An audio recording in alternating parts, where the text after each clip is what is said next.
അപ്പോൾ ഞാൻ 20 വർഷമായി ഡോക്ടറായിട്ട് ജോലി ചെയ്യുന്ന ആളാണ്. കുറേ രോഗികളെ നമ്മൾ കാണുന്നുണ്ട്. അപ്പോൾ ഞാൻ ഓർക്കണം, ഒരു ദിവസം ഒരു പയ്യനെ കഴുത്തൊടിഞ്ഞ് കൈകാലുകൾ തളർന്നിട്ട് ഒരു ചെറുപ്പക്കാരൻ അവനങ്ങനെ കൊണ്ടുവരികയാണ് കാഷ്വാലിറ്റിയിലേക്ക്. അരക്ക് താഴെ ചലനശേഷി നഷ്ടപ്പെട്ടാണ്. അപ്പോൾ അങ്ങനെ അവനെ എമർജൻസി ആയിട്ട് വലിയൊരു സർജറിക്ക് വിധേയമാക്കി. സർജറി കഴിഞ്ഞ് രാവിലെ ഒരു പ്രായമായ ഒരാൾ എൻ്റെ റൂമിലേക്ക് കയറി വരികയാണ്. എന്നിട്ട് അയാൾ പറഞ്ഞു, നിങ്ങൾ ഇന്നലെ ഓപ്പറേഷൻ ചെയ്ത രോഗിയുടെ ഭാര്യയുടെ പിതാവാണ്. അപ്പോൾ ആ പയ്യൻ്റെ കല്യാണം 2 മാസമായിട്ടുള്ളൂ കഴിഞ്ഞിട്ട്, 2-3 മാസം. ആ പെൺകുട്ടിൻ്റെ വാപ്പയാണ്. അപ്പം എനിക്കറിയേണ്ടത് അവൻ ജീവിതത്തിലേക്ക് തിരിച്ചു വരും, അവൻ്റെ കൈകാലുകൾക്ക് ഇനി ചലനശേഷി കിട്ടുമല്ലേ എന്നാണ്. ഞാൻ പറഞ്ഞു, MRI റിപ്പോർട്ടൊക്കെ അനുസരിച്ച് കിട്ടാൻ സാധ്യത കുറവാണ്. അല്ല, എല്ലാത്തിനൊരു ഇതുണ്ടല്ലോ, സൂര്യൻ കിഴക്കുതിക്കും പടിഞ്ഞാറ് അസ്തമിക്കും, അതൊക്കെ പ്രാപഞ്ചിക നിയമങ്ങളാണ്. കഴുത്തിൽ നമ്മൾ കത്തി മുറിച്ചാൽ, രക്തക്കോയിലൊക്കെ മുറിച്ചാൽ മരിച്ചു പോകും. അപ്പോൾ അതേപോലെ MRI റിപ്പോർട്ടിൽ നാഡി മുറിഞ്ഞതായിട്ടാണ് കാണുന്നത്, രക്ഷപ്പെടാൻ സാധ്യതയില്ല. അപ്പോൾ അയാൾ പറഞ്ഞൊരു കാര്യം എന്താ പറയുക, 2 മാസമായിട്ടുള്ളൂ കല്യാണം കഴിഞ്ഞിട്ട്. അപ്പോൾ ഞാൻ ആ ബന്ധം വേർപ്പെടുത്തിയാൽ എൻ്റെ മകൾക്കൊരു ജീവിതമില്ലല്ലോ, ഇനി ഇവൻ്റെ കൂടെ ഒരു ജീവിതമില്ലല്ലോ. അപ്പോൾ ആ ബന്ധം വേർപ്പെടുത്തുന്നതിനെ പറ്റി ആലോചിക്കണം. അപ്പോൾ നിങ്ങൾ വളരെ സത്യസന്ധമായി തന്നെ പറഞ്ഞു തരണം, ആ ചങ്ങായി ഇനി നടക്കുമോ. അപ്പോൾ എൻ്റെ മനസ്സിൽ വല്ലാത്തൊരു വിഷമം ഉണ്ടാക്കി. പക്ഷേ ഞാൻ ഈ പയ്യനോട് സംസാരിച്ചു, ഈ വിഷയമൊന്നും പറഞ്ഞിട്ടോ, അങ്ങനെ മോശം ഒന്നും ഞാൻ പറഞ്ഞിട്ടില്ല. എങ്ങനെ സംഭവിച്ചെന്ന് ചോദിച്ചു. അപ്പോൾ അവൻ പറഞ്ഞാൽ അറിയോ, അവൻ്റെ കല്യാണം കഴിഞ്ഞിട്ട് 2 മാസമായിട്ടുള്ളൂ. അപ്പോൾ അവൻ ഈ അടുക്കളൻ്റെ ഭാഗത്ത് ഉമ്മാൻ്റെ കൂടെ ഇരുന്ന് ഇങ്ങനെ വർത്താനം പറയുന്നത്. അപ്പോൾ നമ്മൾ കല്യാണം കഴിഞ്ഞാൽ ഉമ്മാക്കൊരു വിഷമം ഉണ്ടാവുമല്ലോ, എൻ്റെ മകൻ പോകും, നമ്മളെ നാട്ടിലൊക്കെ ഉള്ളതാണ്, ഓൾ തിരിപ്പിച്ചോ, ഓളാളാക്കി മാറ്റുമോ, ഇനിയിപ്പോൾ എന്നോട് മുണ്ടണതൊക്കെ ഉണ്ടാവില്ലേ എന്നുള്ളൊരു പേടി ഏത് ഉമ്മാക്കും ഉണ്ടാവും. അപ്പോൾ ആ പേടി ഒഴിവാക്കാൻ വേണ്ടി ഇപ്പം ഉമ്മാനോട് തമാശയൊക്കെ പറഞ്ഞ് അടുക്കളയിൽ നിന്ന് ഇങ്ങനെ വർത്താനം പറഞ്ഞ് നിൽക്കുമ്പോൾ പെട്ടെന്ന് ഛർദ്ദിക്കാൻ വന്നു. അപ്പോൾ നേരെ അടുക്കളുടെ വാതിൽ തുറന്ന് നേരെ ഛർദ്ദിക്കാൻ ചെന്ന്. അപ്പോൾ കല്യാണത്തിന് വേണ്ടി ചെറിയൊരു മുറ്റുണ്ട് അവിടെ, അത് ടൈൽസ് ഇട്ടിക്കണം, ഇൻ്റർലോക്ക്. അപ്പോൾ ഞാൻ ആലോചിച്ചാൽ എന്താ പറയുക, ഞാൻ ഇപ്പോൾ ഇവിടെ ഛർദ്ദിച്ചാൽ ഇഞ്ഞിൻ്റെ പെണ്ണുങ്ങൾ ഇത് ക്ലീൻ ആക്കേണ്ടി വരുമല്ലോ. ഇപ്പോഴും വന്നിട്ടല്ലേ ഉള്ളൂ, ഓള് പെട്ടി കെട്ടിക്കൊണ്ടെന്ന് പറഞ്ഞു, വന്നേക്കാൻ ഞാൻ ഓനെ ഛർദ്ദിച്ച് ക്ലീൻ ആക്കണ്ടെന്ന് വിളിച്ചിട്ട് ഓന് കുറച്ചും കൂടി അപ്പുറത്തൊരു കല്ലെട്ടി കുഴിയുണ്ട്. നമ്മളെ നാട്ടിലൊക്കെ അങ്ങനെ പറയും, കല്ലെട്ടി കുഴി, ഒരു കല്ല് വെട്ടി കുഴി ഈ മുറ്റത്തിൻ്റെ ഒക്കെ വക്കിനുണ്ടാവുമല്ലോ. അതിക്ക് സ്പീഡിലാണ് ചെന്നിട്ടും ഛർദ്ദിച്ചപ്പോൾ അതിക്ക് തലയും കുത്തിയാണ് വീണാണ്. അങ്ങനെയാണ് ഓൻ്റെ കഴുത്തൊടിഞ്ഞ്. നിങ്ങൾ ആലോചിച്ച് നോക്കിയോ, എന്തിനാണ് കഴുത്തൊടിഞ്ഞ്, എങ്ങനെയാണ് ഓൻ ഈ കിടപ്പിലായത്? ഓൻ്റെ ഭാര്യ അത് ക്ലീനാക്കേണ്ടി വരൂലേ എന്ന് പേടിച്ചിട്ട് ആ ഭാര്യയെ രക്ഷപ്പെടുത്താൻ വേണ്ടിയിട്ടാണ് എന്ത് ചെയ്തത്, ഓന് കല്ലെട്ടി കുച്ചിക്കും വേണ്ടി. എന്നിട്ട് എന്താ സംഭവിച്ചത്, അവൻ്റെ കഴുത്തൊടിഞ്ഞു, കയ്യും കാലും ചലനശേഷി നഷ്ടപ്പെട്ടു, അങ്ങനെ കിടക്കണം. മോൻ്റെ അമോശം വന്ന് ചോദിക്കണം, എന്താ പറയുക, ഈ ബന്ധം വേർപ്പെടുത്താൻ പറ്റുമോ? ഇതാണ് ജീവിതം എന്ന് പറഞ്ഞാൽ. ഞാനിതൊരിക്കൽ പ്രസംഗിച്ചു, ഞാൻ ആ സംഭവം കഴിഞ്ഞിട്ട് മനസ്സിൽ നിന്ന് പോയിട്ടില്ല, കുറേ കൊല്ലങ്ങളായിട്ടോ, 9 വർഷം കഴിഞ്ഞിട്ടാണ് ഞാൻ എവിടെയോ ഒരു പ്രസംഗത്തിൽ അത് പ്രസംഗിച്ച്. ആരോ അത് ഇതേമാതിരി റെക്കോർഡ് ചെയ്ത് ഫേസ്ബുക്കിലിട്ട്. അപ്പോൾ അതിൻ്റെ അടിയിൽ കമൻ്റ് ഉണ്ട്, ഈ രോഗിൻ്റെ, ഞാനാണ് ആ രോഗി എന്ന് പറഞ്ഞിട്ട്, നിങ്ങൾ പറഞ്ഞ രോഗി ഞാനാണ് ഡോക്ടറെ, ഞാനിന്നും ജീവിച്ചിരിപ്പുണ്ട്, കൈകാലുകൾക്ക് ചലനശേഷി ഇല്ലാണ്ട്. എൻ്റെ അമ്മോശൻ വന്ന് പറഞ്ഞ് ഞാൻ അന്നറിഞ്ഞിരുന്നെങ്കിൽ, അവൻ പറഞ്ഞാൽ തരാം, ഞാൻ അന്നത് അറിഞ്ഞിരുന്നെങ്കിൽ അന്ന് തന്നെ ഞാൻ അവർക്ക് വേർപ്പെടുത്തി കൊടുക്കുമായിരുന്നു. 2 മാസം എന്നെ പരിചരിച്ചതിന് ശേഷം അവൾ എന്നെ വിട്ടുപോയി. അപ്പം അങ്ങനെ അമ്മോശം വന്ന് സംസാരിച്ചത് ഞാൻ അറിഞ്ഞിരുന്നെങ്കിൽ അന്നെന്നെ ഞാൻ ആ ബന്ധം വേർപ്പെടുത്തി കൊടുത്തിരുന്നു.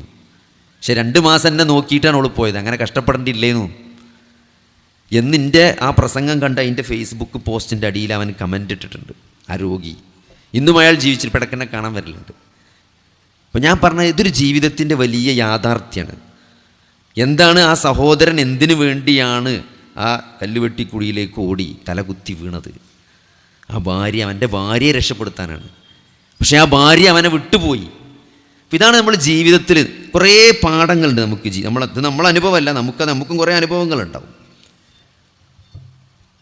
വേറൊരു അനുഭവം, എനിക്കൊരു രോഗി ഒരു ദിവസം ഒരു കിണറ്റിൽ വീണിട്ട് ഒരു കോഴി കച്ചവടക്കാരനെ കൊണ്ടുവന്നു. ഞാൻ മുമ്പ് പ്രസംഗത്തിൽ പറഞ്ഞിട്ടുണ്ട്. പക്ഷെ അതൊക്കെ നമ്മൾ മായാതെ എൻ്റെ മനസ്സിൽ നിൽക്കുന്ന ചില ചിത്രങ്ങളാണ്. അപ്പോൾ 20 വർഷമായി ഒരേ സ്ഥലത്ത് കോഴിക്കച്ചവടം നടത്തുന്ന ഒരാളാണ്. അയാളെ കോഴിക്കച്ചവടത്തിൻ്റെ ബാക്കിലൊരു പൊട്ടക്കിണറുണ്ട്. നിങ്ങൾക്കറിയാം, ഈ കോഴിക്കച്ചവടം നടത്തുമ്പോൾ ഉണ്ടാവും എല്ലാം ലഗോണയിക്കാറ്. അതിൻ്റെ മേലത്തെ കൂട്ടിൽ 2 നാടൻ കോഴിക്കളുണ്ടാവും. ചില ആൾക്കാർക്ക് നാടൻ തന്നെ വേണ്ടി വരും. അപ്പോൾ ഓൽക്കും വേണ്ടി 2 നാടൻ കോഴിക്കളുണ്ടാവും ഈ കോഴിക്കച്ചവടക്കാരുടെ അടുത്തൊക്കെ. ഇയാൾ ഈ നാടൻ കോഴിനെ പിടിച്ചാൽ മതി ഇത് പാറിയതിനുള്ളെന്ന്. ഇയാളതിൻ്റെ പിന്നാലെ കൂടി അയാൾ കിണറ്റിൽ വീണു. ഇതേപോലെ കഴുത്തൊടിഞ്ഞ് കൈകാലുകളുടെ ചലനശേഷി നഷ്ടപ്പെട്ട് ശ്വാസയക്കാനൊക്കെ വളരെ നല്ല തടിയുള്ള ഒരാളാണ്. വളരെ പ്രയാസപ്പെട്ട് വളരെ BP ഒക്കെ കുറവാണ്, ശ്വാസം കിട്ടണില്ല, ഓക്സിജൻ്റെ അളവ് കുറവാണ്, വളരെ ഭീകരമായൊരവസ്ഥയാണ്. അപ്പോൾ ഡോക്ടർമാരിങ്ങനെ കഷ്ടപ്പെട്ട് ഇയാളെ പ്രയാസപ്പെട്ട് നെഞ്ചിലൊക്കെ ഫുള്ള് ബ്ലഡാണ്, വാരിയലൊക്കെ പൊട്ടിക്കണ്, 2 ഭാഗത്തും ട്യൂബിട്ട് തുളച്ച് ഇങ്ങനെ ആകെ പുകയാണ്.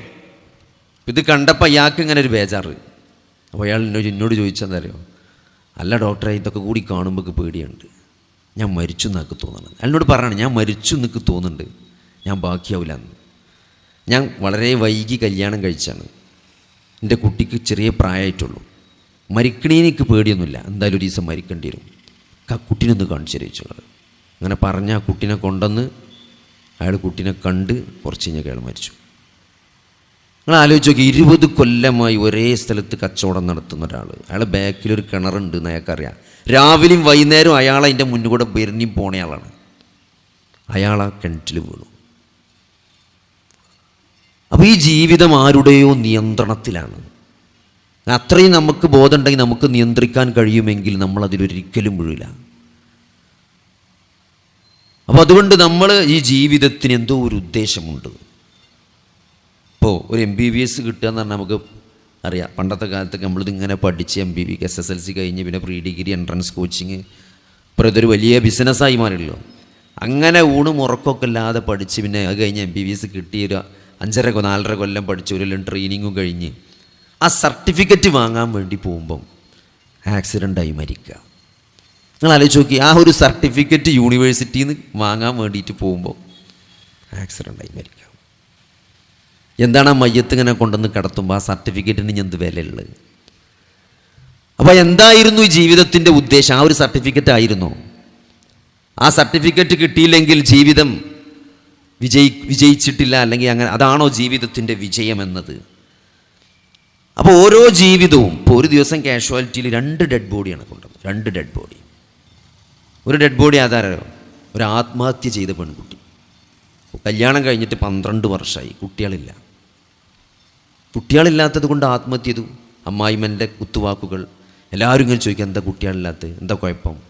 ആ അപമാനം സഹിക്കാൻ വയ്യാതെ ആത്മഹത്യ ചെയ്തേക്കാം. അത് രാവിലെ കൊണ്ടുവന്നത്. വൈകുന്നേരം അടുത്ത ഡെഡ് ബോഡി കൊണ്ടുവരികയാണ്. ഒരു മകൻ, മദ്യപിച്ച മകൻ അമ്മയെ തല്ലിക്കൊന്ന അമ്മൻ്റെ ഡെഡ് ബോഡി. രാവിലെ കുട്ടികളില്ലാത്തത് കൊണ്ടും ആത്മഹത്യ ചെയ്ത ഡെഡ് ബോഡിയും. ഇതൊക്കെ ഒരേ മോർച്ചറിൻ്റെ ഒരേ ഫ്രീസറിലാണ് നിൽക്കുന്നത്. വൈകുന്നേരം അങ്ങനെ നൊന്തുപെറ്റ മകൻ തല്ലിക്കൊന്ന അമ്മൻ്റെ ഡെഡ് ബോഡി. അപ്പോൾ ഇതൊക്കെ നമുക്ക് നൽകുന്ന ചില ചിന്തകളുണ്ട്. എന്തിനു വേണ്ടിയാണ് നമ്മൾ ഈ ഭൂമിയിലേക്ക് വന്നത്? അപ്പോൾ ജീവിതത്തിന് കൃത്യമായ ഒരു ലക്ഷ്യമുണ്ട്. നമ്മളിങ്ങനെ വെറുതെ വന്നതല്ല. ഈ ആകാശവും ഭൂമിയുമെല്ലാം വെറുതെ സൃഷ്ടിച്ചതല്ല. ഈ മനുഷ്യനെന്ന സങ്കീർണമായ ജീവി, മനുഷ്യൻ എന്ന് പറഞ്ഞാൽ ആലോചിക്ക്, 2 കോശങ്ങളിൽ നിന്ന് തുടങ്ങി, മാതാവിൻ്റെയും പിതാവിൻ്റെയും ബീജത്തിൽ നിന്ന് ഒരു പുരുഷൻ ഒരു പ്രാവശ്യം സ്രവിക്കുന്ന ബീജം എന്ന് പറഞ്ഞാൽ അത് നമ്മൾ ശരിക്കും മനസ്സിലാക്കണം. ഒരു പുരുഷൻ ഒരു പ്രാവശ്യം സ്രവിക്കുന്ന ബീജം എന്ന് പറഞ്ഞാൽ 100 മുതൽ 300 മില്യൺ ബീജങ്ങളാണ്. ഈ കേരളത്തിലെ ജനസംഖ്യ ആകെ 35 മില്യൺ ഉള്ളൂ. കേരളത്തിലുള്ള ജനങ്ങളുടെ 10 ഇരട്ടി ബീജങ്ങൾ ഒരു മനുഷ്യൻ ഒറ്റ പ്രാവശ്യം സ്രവിക്കേണ്ടതാണ്. അതിലൊരു ബീജം മാത്രമാണ് അണ്ടവുമായി യോജിച്ചിട്ടാണ് നമ്മൾ ഉണ്ടായത്. എൻ്റെ പിതാവിൻ്റെ ഒരു ബീജവും മാതാവിൻ്റെ ഒരു അണ്ടവുമായി ചേർന്ന് ഞാനാകുന്ന ഒരു 2 കോശ ജീവിയായി മാതാവിൻ്റെ ഗർഭാശയത്തിൽ ഞാൻ ഒരു ഘട്ടം കഴിഞ്ഞു പോയിട്ടുണ്ട്. മനുഷ്യൻ അങ്ങനെ ഒരു ഘട്ടം, നമ്മളെല്ലാവരും അങ്ങനെ ഒരു ഘട്ടം കഴിഞ്ഞു പോയി, നമുക്ക് ഓർമ്മല്ല. എന്നിട്ട് അള്ളാഹു നമ്മളെ വളരെ സുരക്ഷിതമായി ആ ഗർഭപാത്രത്തിൽ ഒന്നും അറിയാതെ, എന്തൊക്കെ പ്രയാസം പട്ടിണിയും എത്ര ചില രോഗികളൊക്കെ വരുമ്പോൾ വളരെ എന്താ പറയുക, മനെ കണ്ടാൽ ഒരു 45 കിലോ ആയിട്ട് മെലിഞ്ഞ് ഒട്ടി നിൽക്കുന്ന ഒരു സ്ത്രീ. പക്ഷെ ആ അതിൻ്റെ കുട്ടി ജനിക്കുമ്പോൾ അതൊരു 3 കിലോ ഒക്കെ ഉണ്ടാവും. ആ ഒരു പ്രയാസങ്ങളൊന്നും മാതാവിൻ്റെ ശരീരം അനുഭവിക്കുന്ന ഒരു പ്രയാസവും അറിയാതെയാണ് ഗർഭപാത്രത്തിൽ ആ കുട്ടി വളരുന്നത്. അവിടെ ഒരു പ്രയാസമില്ല. എന്നിട്ട് നമ്മൾ പുറത്തു വന്ന് നോക്കി, മനുഷ്യൻ എന്ന ജീവി മറ്റു ജീവികളെപ്പോലെയല്ല. അത് ജനിക്കുമ്പം കരയാൻ മാത്രമേ അറിയുള്ളൂ, വേറൊന്നും അറിയില്ല. വെറും കരയുന്ന ഒരു കുട്ടിയായിട്ട്. ബാക്കിയുള്ള ആടും ഒരു താറാവ് പ്രസവിച്ച് വീഴുമ്പോഴത്തേയും അത് മുട്ട വിരിഞ്ഞു വരുമ്പം അതെന്ത് ചെയ്യും? അത് വെള്ളത്തിലിട്ട് അത് നീന്തും. അതിന് ജന്മസിദ്ധിയുണ്ട് നീന്താൻ. നമ്മൾക്ക് കരയാൻ മാത്രമേ അറിയുള്ളൂ. നമ്മൾ പിന്നെ എല്ലാം ഓരോ ഘട്ടത്തിലൂടെ നമ്മൾ നേടിയെടുത്താണ് അല്ലേ. ചെറിയൊരു കുട്ടിയായിരുന്നപ്പോൾ നമ്മൾ ചിരിച്ചു. 2 വയസ്സായപ്പോൾ നമ്മളിങ്ങനെ 2 മാസമായപ്പം നമുക്ക് ചെറിയൊരു ചിരി വന്നു. ആ ചിരി കാണുമ്പോൾ നമ്മുടെ മാതാപിതാക്കൾക്കൊരു സന്തോഷം ഉണ്ടായിട്ടുണ്ട് അല്ലേ. നമ്മളെ വല്യമ്മക്കൊരു സന്തോഷം ഉണ്ടായിട്ട്. എന്താ കാരണം? ചിരിച്ചു എന്ന് പറഞ്ഞാലും അതിൻ്റെ തലച്ചോറിന് വളർച്ച ഉണ്ട്, നല്ല വളർച്ച ഉണ്ട്. നമ്മളെ കഴുത്തുറച്ചു അല്ലേ. ചില കുട്ടികളെ 4-5 മാസമാകുമ്പം മാരിങ്ങനെ കഴുത്തിലിങ്ങനെ വല്ലാണ്ട് പിടിച്ചിട്ടുണ്ടെങ്കിൽ എന്താ ചോദിക്കും? എന്താ എപ്പോഴും കഴുത്തുറച്ചിട്ടില്ലേ എന്ന് ചോദിക്കും. കഴുത്തുറച്ചു എന്ന് പറഞ്ഞാൽ ഒരു സന്തോഷമാണ്. കാരണം എന്താണ്? കഴുത്തുറച്ചാൽ ബുദ്ധിക്ക് വളർച്ചയുണ്ട് എന്നതിൻ്റെ അർത്ഥം. ബുദ്ധി വളർച്ചയില്ലാത്ത കുട്ടികളെ കഴുത്ത് കുറേ കഴിഞ്ഞിട്ടാണ് ഉറക്കുള്ളൂ. അങ്ങനെ ഓരോ ഘട്ടത്തിൽ നമ്മൾ ഇരുന്നു, നമ്മൾ നടന്നു, നമ്മൾ പിടിക്കാതെ, നമ്മൾ വീഴാതെ നടക്കാൻ പഠിച്ചു. അതൊരു സന്തോഷമായിരുന്നു. ചില ആൾക്കാർ ചിലപ്പോൾ തലന്മാർ പറയും, പെട്ടെന്ന് 8-9 മാസമായപ്പോൾ വണ്ടി കളിച്ചാൽ തുടങ്ങിയത്. അതൊരു സന്തോഷമാണ്. നമ്മൾ കാറിലൊക്കെ പോകുമ്പോൾ ഒരു 2 വയസ്സായ കുട്ടി, 2.5 വയസ്സായ കുട്ടി ചിലപ്പോൾ റോഡിൽ നിന്ന് ഇങ്ങനെ നമ്മൾ ഇപ്പോൾ ഈ മെയിൻ റോഡിൽ നിർത്തുമ്പോൾ നമ്മളിങ്ങനെ ഇവിടെ നിന്ന് ഇങ്ങനെ വരികയാണെങ്കിൽ, നിങ്ങളെ റോഡ് ഇപ്പോൾ ഈ വീട് ഈ റോഡിനാണെങ്കിൽ ഈ ജംഗ്ഷൻ എത്തിയവൻ പറയും വീടെത്തിയെന്ന്. ഓൻ ചിരിക്കാൻ തുടങ്ങും. ഓൻ ആ കട കണ്ടപ്പോൾ മനസ്സിലായി, തിരിയാനുള്ള റോഡ് എത്തിയപ്പോൾ ആ കുട്ടിക്ക് മനസ്സിലായി നമ്മളെ വീടെത്താൻ പോവാണെന്ന്. ആ കുട്ടി അങ്ങനെ സന്തോഷം പ്രകടിപ്പിക്കുമ്പം നമുക്കൊരു സന്തോഷമുണ്ട്. കാരണം എന്താണ്? അതൊക്കെ ജീവിതത്തിൻ്റെ ഓരോ ഘട്ടത്തിൽ നമ്മൾ കൈവരിച്ച ഓരോ അറിവാണ് അല്ലേ. അത് കഴിഞ്ഞ് നമ്മളെന്ത് ചെയ്തു? മൂത്രം അറിയാണ്ട് പോകുന്നൊരു ഘട്ടം ഉണ്ടായിരുന്നു. പാമ്പേഴ്സ് ഇട്ട് നടക്കൂലേ. 3-3.5 വയസ്സായ ഒരു കുട്ടി പാമ്പേഴ്സ് ഇട്ടാൽ ആൾക്കാർ ചോദിക്കും, ഇപ്പോഴും മൂത്രം പോകുന്നുണ്ടോ? ഇല്ല, മൂത്രത്തിന് പ്രശ്നമൊന്നുമില്ല, ഒരു ധൈര്യത്തിന് കെട്ടിക്കൊടുത്താണെന്ന് പറയും. അതെന്താ? ആ പ്രായമാകുമ്പോഴത്തിന് അറിയാതെ മൂത്രം പോകുന്ന, പറയാതെ മൂത്രമൊഴിക്കുന്ന ശീലം നിൽക്കും. ഒരു കൺട്രോൾ വരും, മൂത്രമൊഴിക്കണമെന്ന് പറയും. ഇതൊക്കെ ഓരോ ഘട്ടം ഘട്ടമായിട്ടാണ് അള്ളാഹു നമ്മളെ വളർത്തിക്കൊണ്ടുവന്നത്. ഇതെല്ലാം തല കുത്തനെ വരും. നിങ്ങൾ പ്രായം കൂടിക്കഴിഞ്ഞാൽ ഇതൊക്കെ തല കുത്തനാവും. നിങ്ങളൊരു 80 വയസ്സുള്ള ഒരാളോട് ചോദിച്ചു നോക്കി, എന്താണ് ഇപ്പം വിഷമം, എന്താ ഇപ്പോഴത്തെ ഒരു പ്രയാസം? മോനെ നടക്കാൻ പറ്റണില്ല, പഴയമാതിരി വടി ഉണ്ടായാലും പറ്റാത്തൊരു കോലത്തേക്ക് വരുന്നുണ്ടോ എന്നൊക്കെ ഒരു സംശയപ്പോൾ. അതെൻ്റെ പേടി അല്ലേ. നമ്മൾ പണ്ട് നടക്കാൻ പഠിച്ചൊരു സന്തോഷമുണ്ട്, അത് തലകുത്തി വീണ്ടും നടക്കാൻ പറ്റാണ്ടാകുകയാണ്. ഒരു 90 വയസ്സായ ആളോട് ചോദിച്ചു നോക്കി, എന്താപ്പാ വിഷമെന്ന്? മൂത്രത്തിനൊരു കൺട്രോൾ ഇല്ലപ്പോൾ, അവിടെ പോകുന്നെ, ട്യൂബ് ഇട്ടൊക്കെയാണ് ഇപ്പോൾ. ഈ ഭയങ്കര പാമ്പേഴ്സ് കെട്ടിയേക്കാണ് വാപ്പാക്ക്. ഇപ്പോൾ 90 വയസ്സായി. ഇപ്പോഴത്തെ പ്രശ്നം എന്താ അറിയോ? മൂത്രം അറിയാണ്ട പോവാണ്. അങ്ങനെ ഒരു ഘട്ടം നമ്മൾ ചെറുപ്പത്തിൽ കഴിഞ്ഞു പോയിട്ടുണ്ട്. ഇതെല്ലാം തലകുത്തനെയായി കീഴ്മേൽ മറിച്ച് വീണ്ടും തിരിഞ്ഞു വരുന്നൊരവസ്ഥ. ഇപ്പോൾ സഹോദരങ്ങളെ, ഈ ജീവിതം ഇതിനടിയിലൊരു കാലം മാത്രമാണ്. ഈ അവസ്ഥ തിരിച്ചു കൊണ്ടുവരുന്നപ്പോഴൊക്കെ പടച്ചോ ആയുസ് തന്നാലുള്ളൂ കേട്ടോ. ആ ഒരു ഘട്ടം, അതിൻ്റെ ഇടയിലുള്ള ചെറിയൊരു ആയുസ്സിലുള്ള ജീവിതമാണ് അള്ളാഹു നമുക്ക് ഈ ഭൂമിയിൽ നൽകിയിട്ടുള്ളത്. എല്ലാവർക്കും ഇല്ല, കുറച്ച് ആൾക്കാർ നേരത്തെ പോകും. അപ്പോൾ എന്തിനാണ് ഈ ജീവിതം കൊണ്ട് എന്താണ് ഉദ്ദേശിക്കുന്നത്? വലഖദ് ബഅസ്നാ ഫീ കുല്ലി ഉമ്മത്തിൻ റസൂല. എല്ലാ സമുദായത്തിലേക്കും അള്ളാഹു പ്രവാചകന്മാരെ അയച്ചിട്ടുണ്ട്. എന്താണ്? ഈ ജീവിതത്തിൻ്റെ ലക്ഷ്യം പഠിപ്പിക്കാൻ. ഈ ജീവിതത്തിൻ്റെ ലക്ഷ്യം എന്താണ്? ഈ ചെറിയൊരായുസ്സിനുള്ളിൽ എന്തിനാണ് അള്ളാഹു നമ്മളെ ഭൂമിയിലേക്ക് അയച്ചത് എന്ന് പഠിപ്പിക്കാൻ.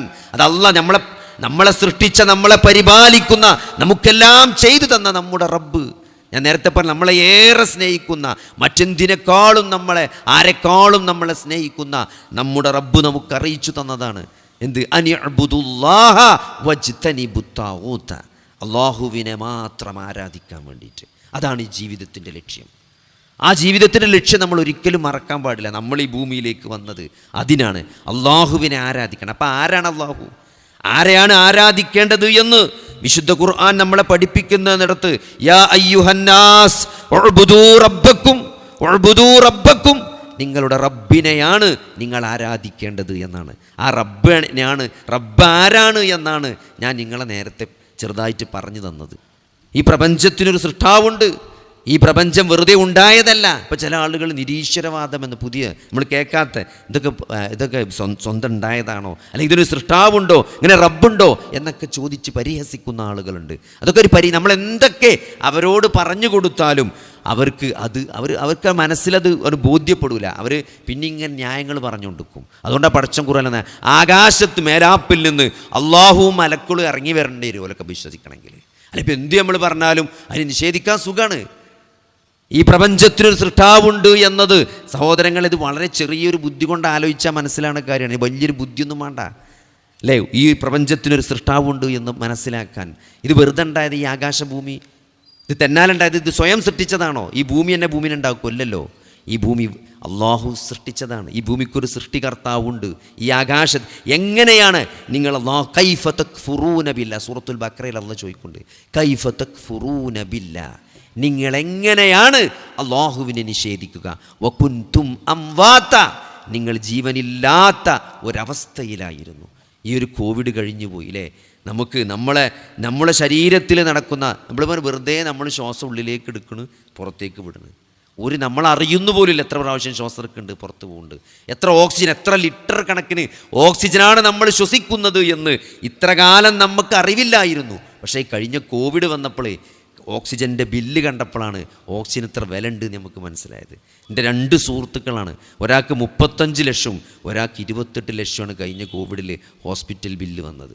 38 ലക്ഷം റുപ്യ. ഞങ്ങൾ ആലോചിച്ച് നോക്കി, 28 ലക്ഷം റുപ്യ ആശുപത്രി ബില്ലടച്ചു കഴിഞ്ഞ കോവിഡിൽ 2 ചെറുപ്പക്കാർ.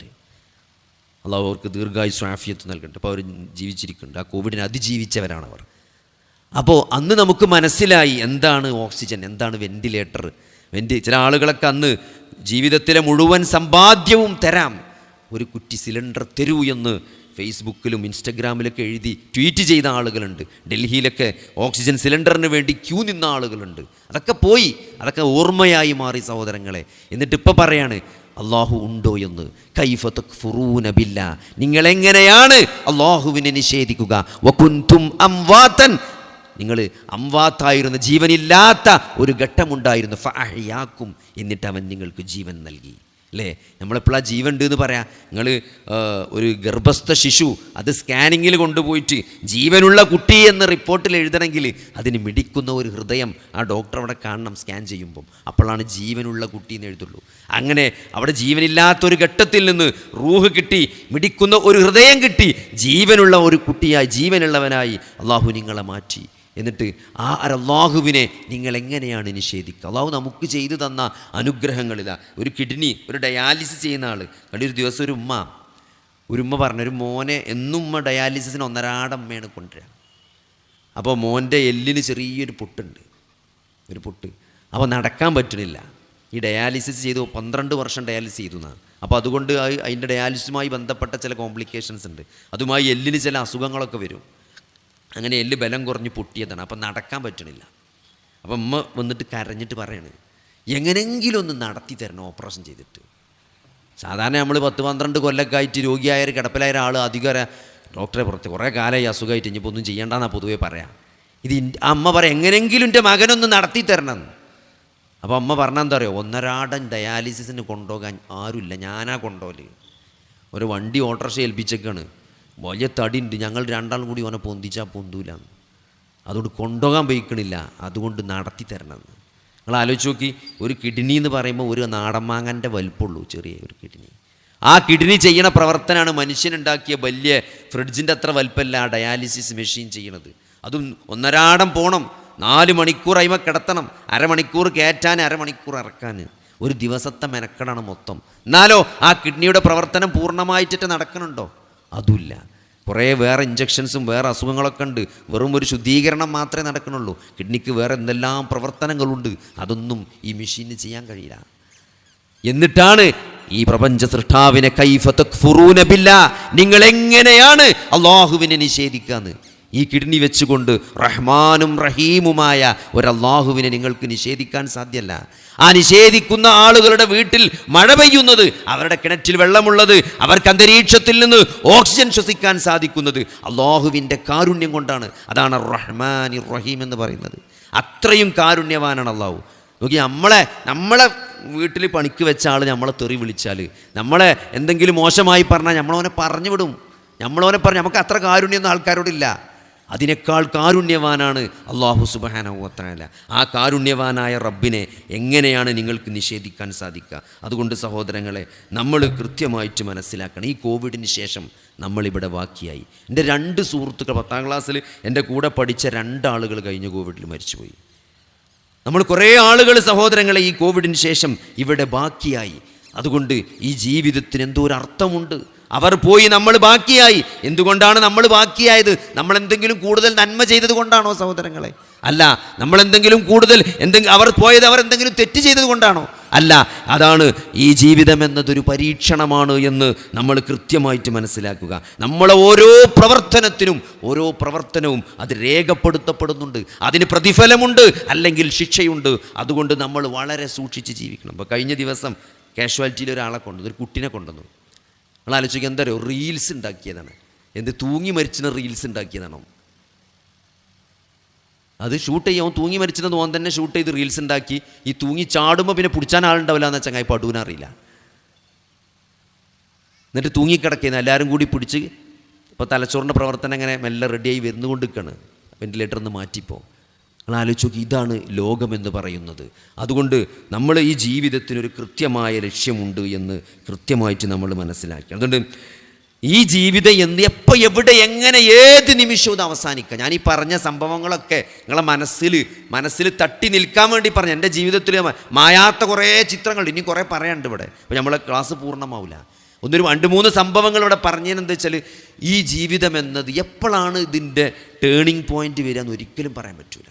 ഒരു ചെറിയ തലവേദന വന്നു, ഇപ്പോൾ ഒരാൾ വിളിച്ചിട്ട് ഡോക്ടറെ ഭയങ്കര വയറുവേദന, നമുക്ക് ഭയങ്കര പരിചയമുള്ളവർ അങ്ങനെ ഉണ്ടോ, ഡോക്ടറെ ഭയങ്കര വയറുവേദന ഉണ്ട്, നിങ്ങൾ എന്തെങ്കിലും ഗുളിക മേസം വാട്സപ്പ് ചെയ്തിരുന്നു പറയാം. അപ്പോൾ പിന്നെ അങ്ങനെയാണ് ആൾക്കാർ 500 രൂപേൻ്റെ ചെക്കപ്പ് ഉണ്ട്, ലാബിൽ പോയാൽ എല്ലാ ചെക്കപ്പും ഫ്രീ ആയിട്ട് കിട്ടും. 500 രൂപ എടുത്താൽ മതി.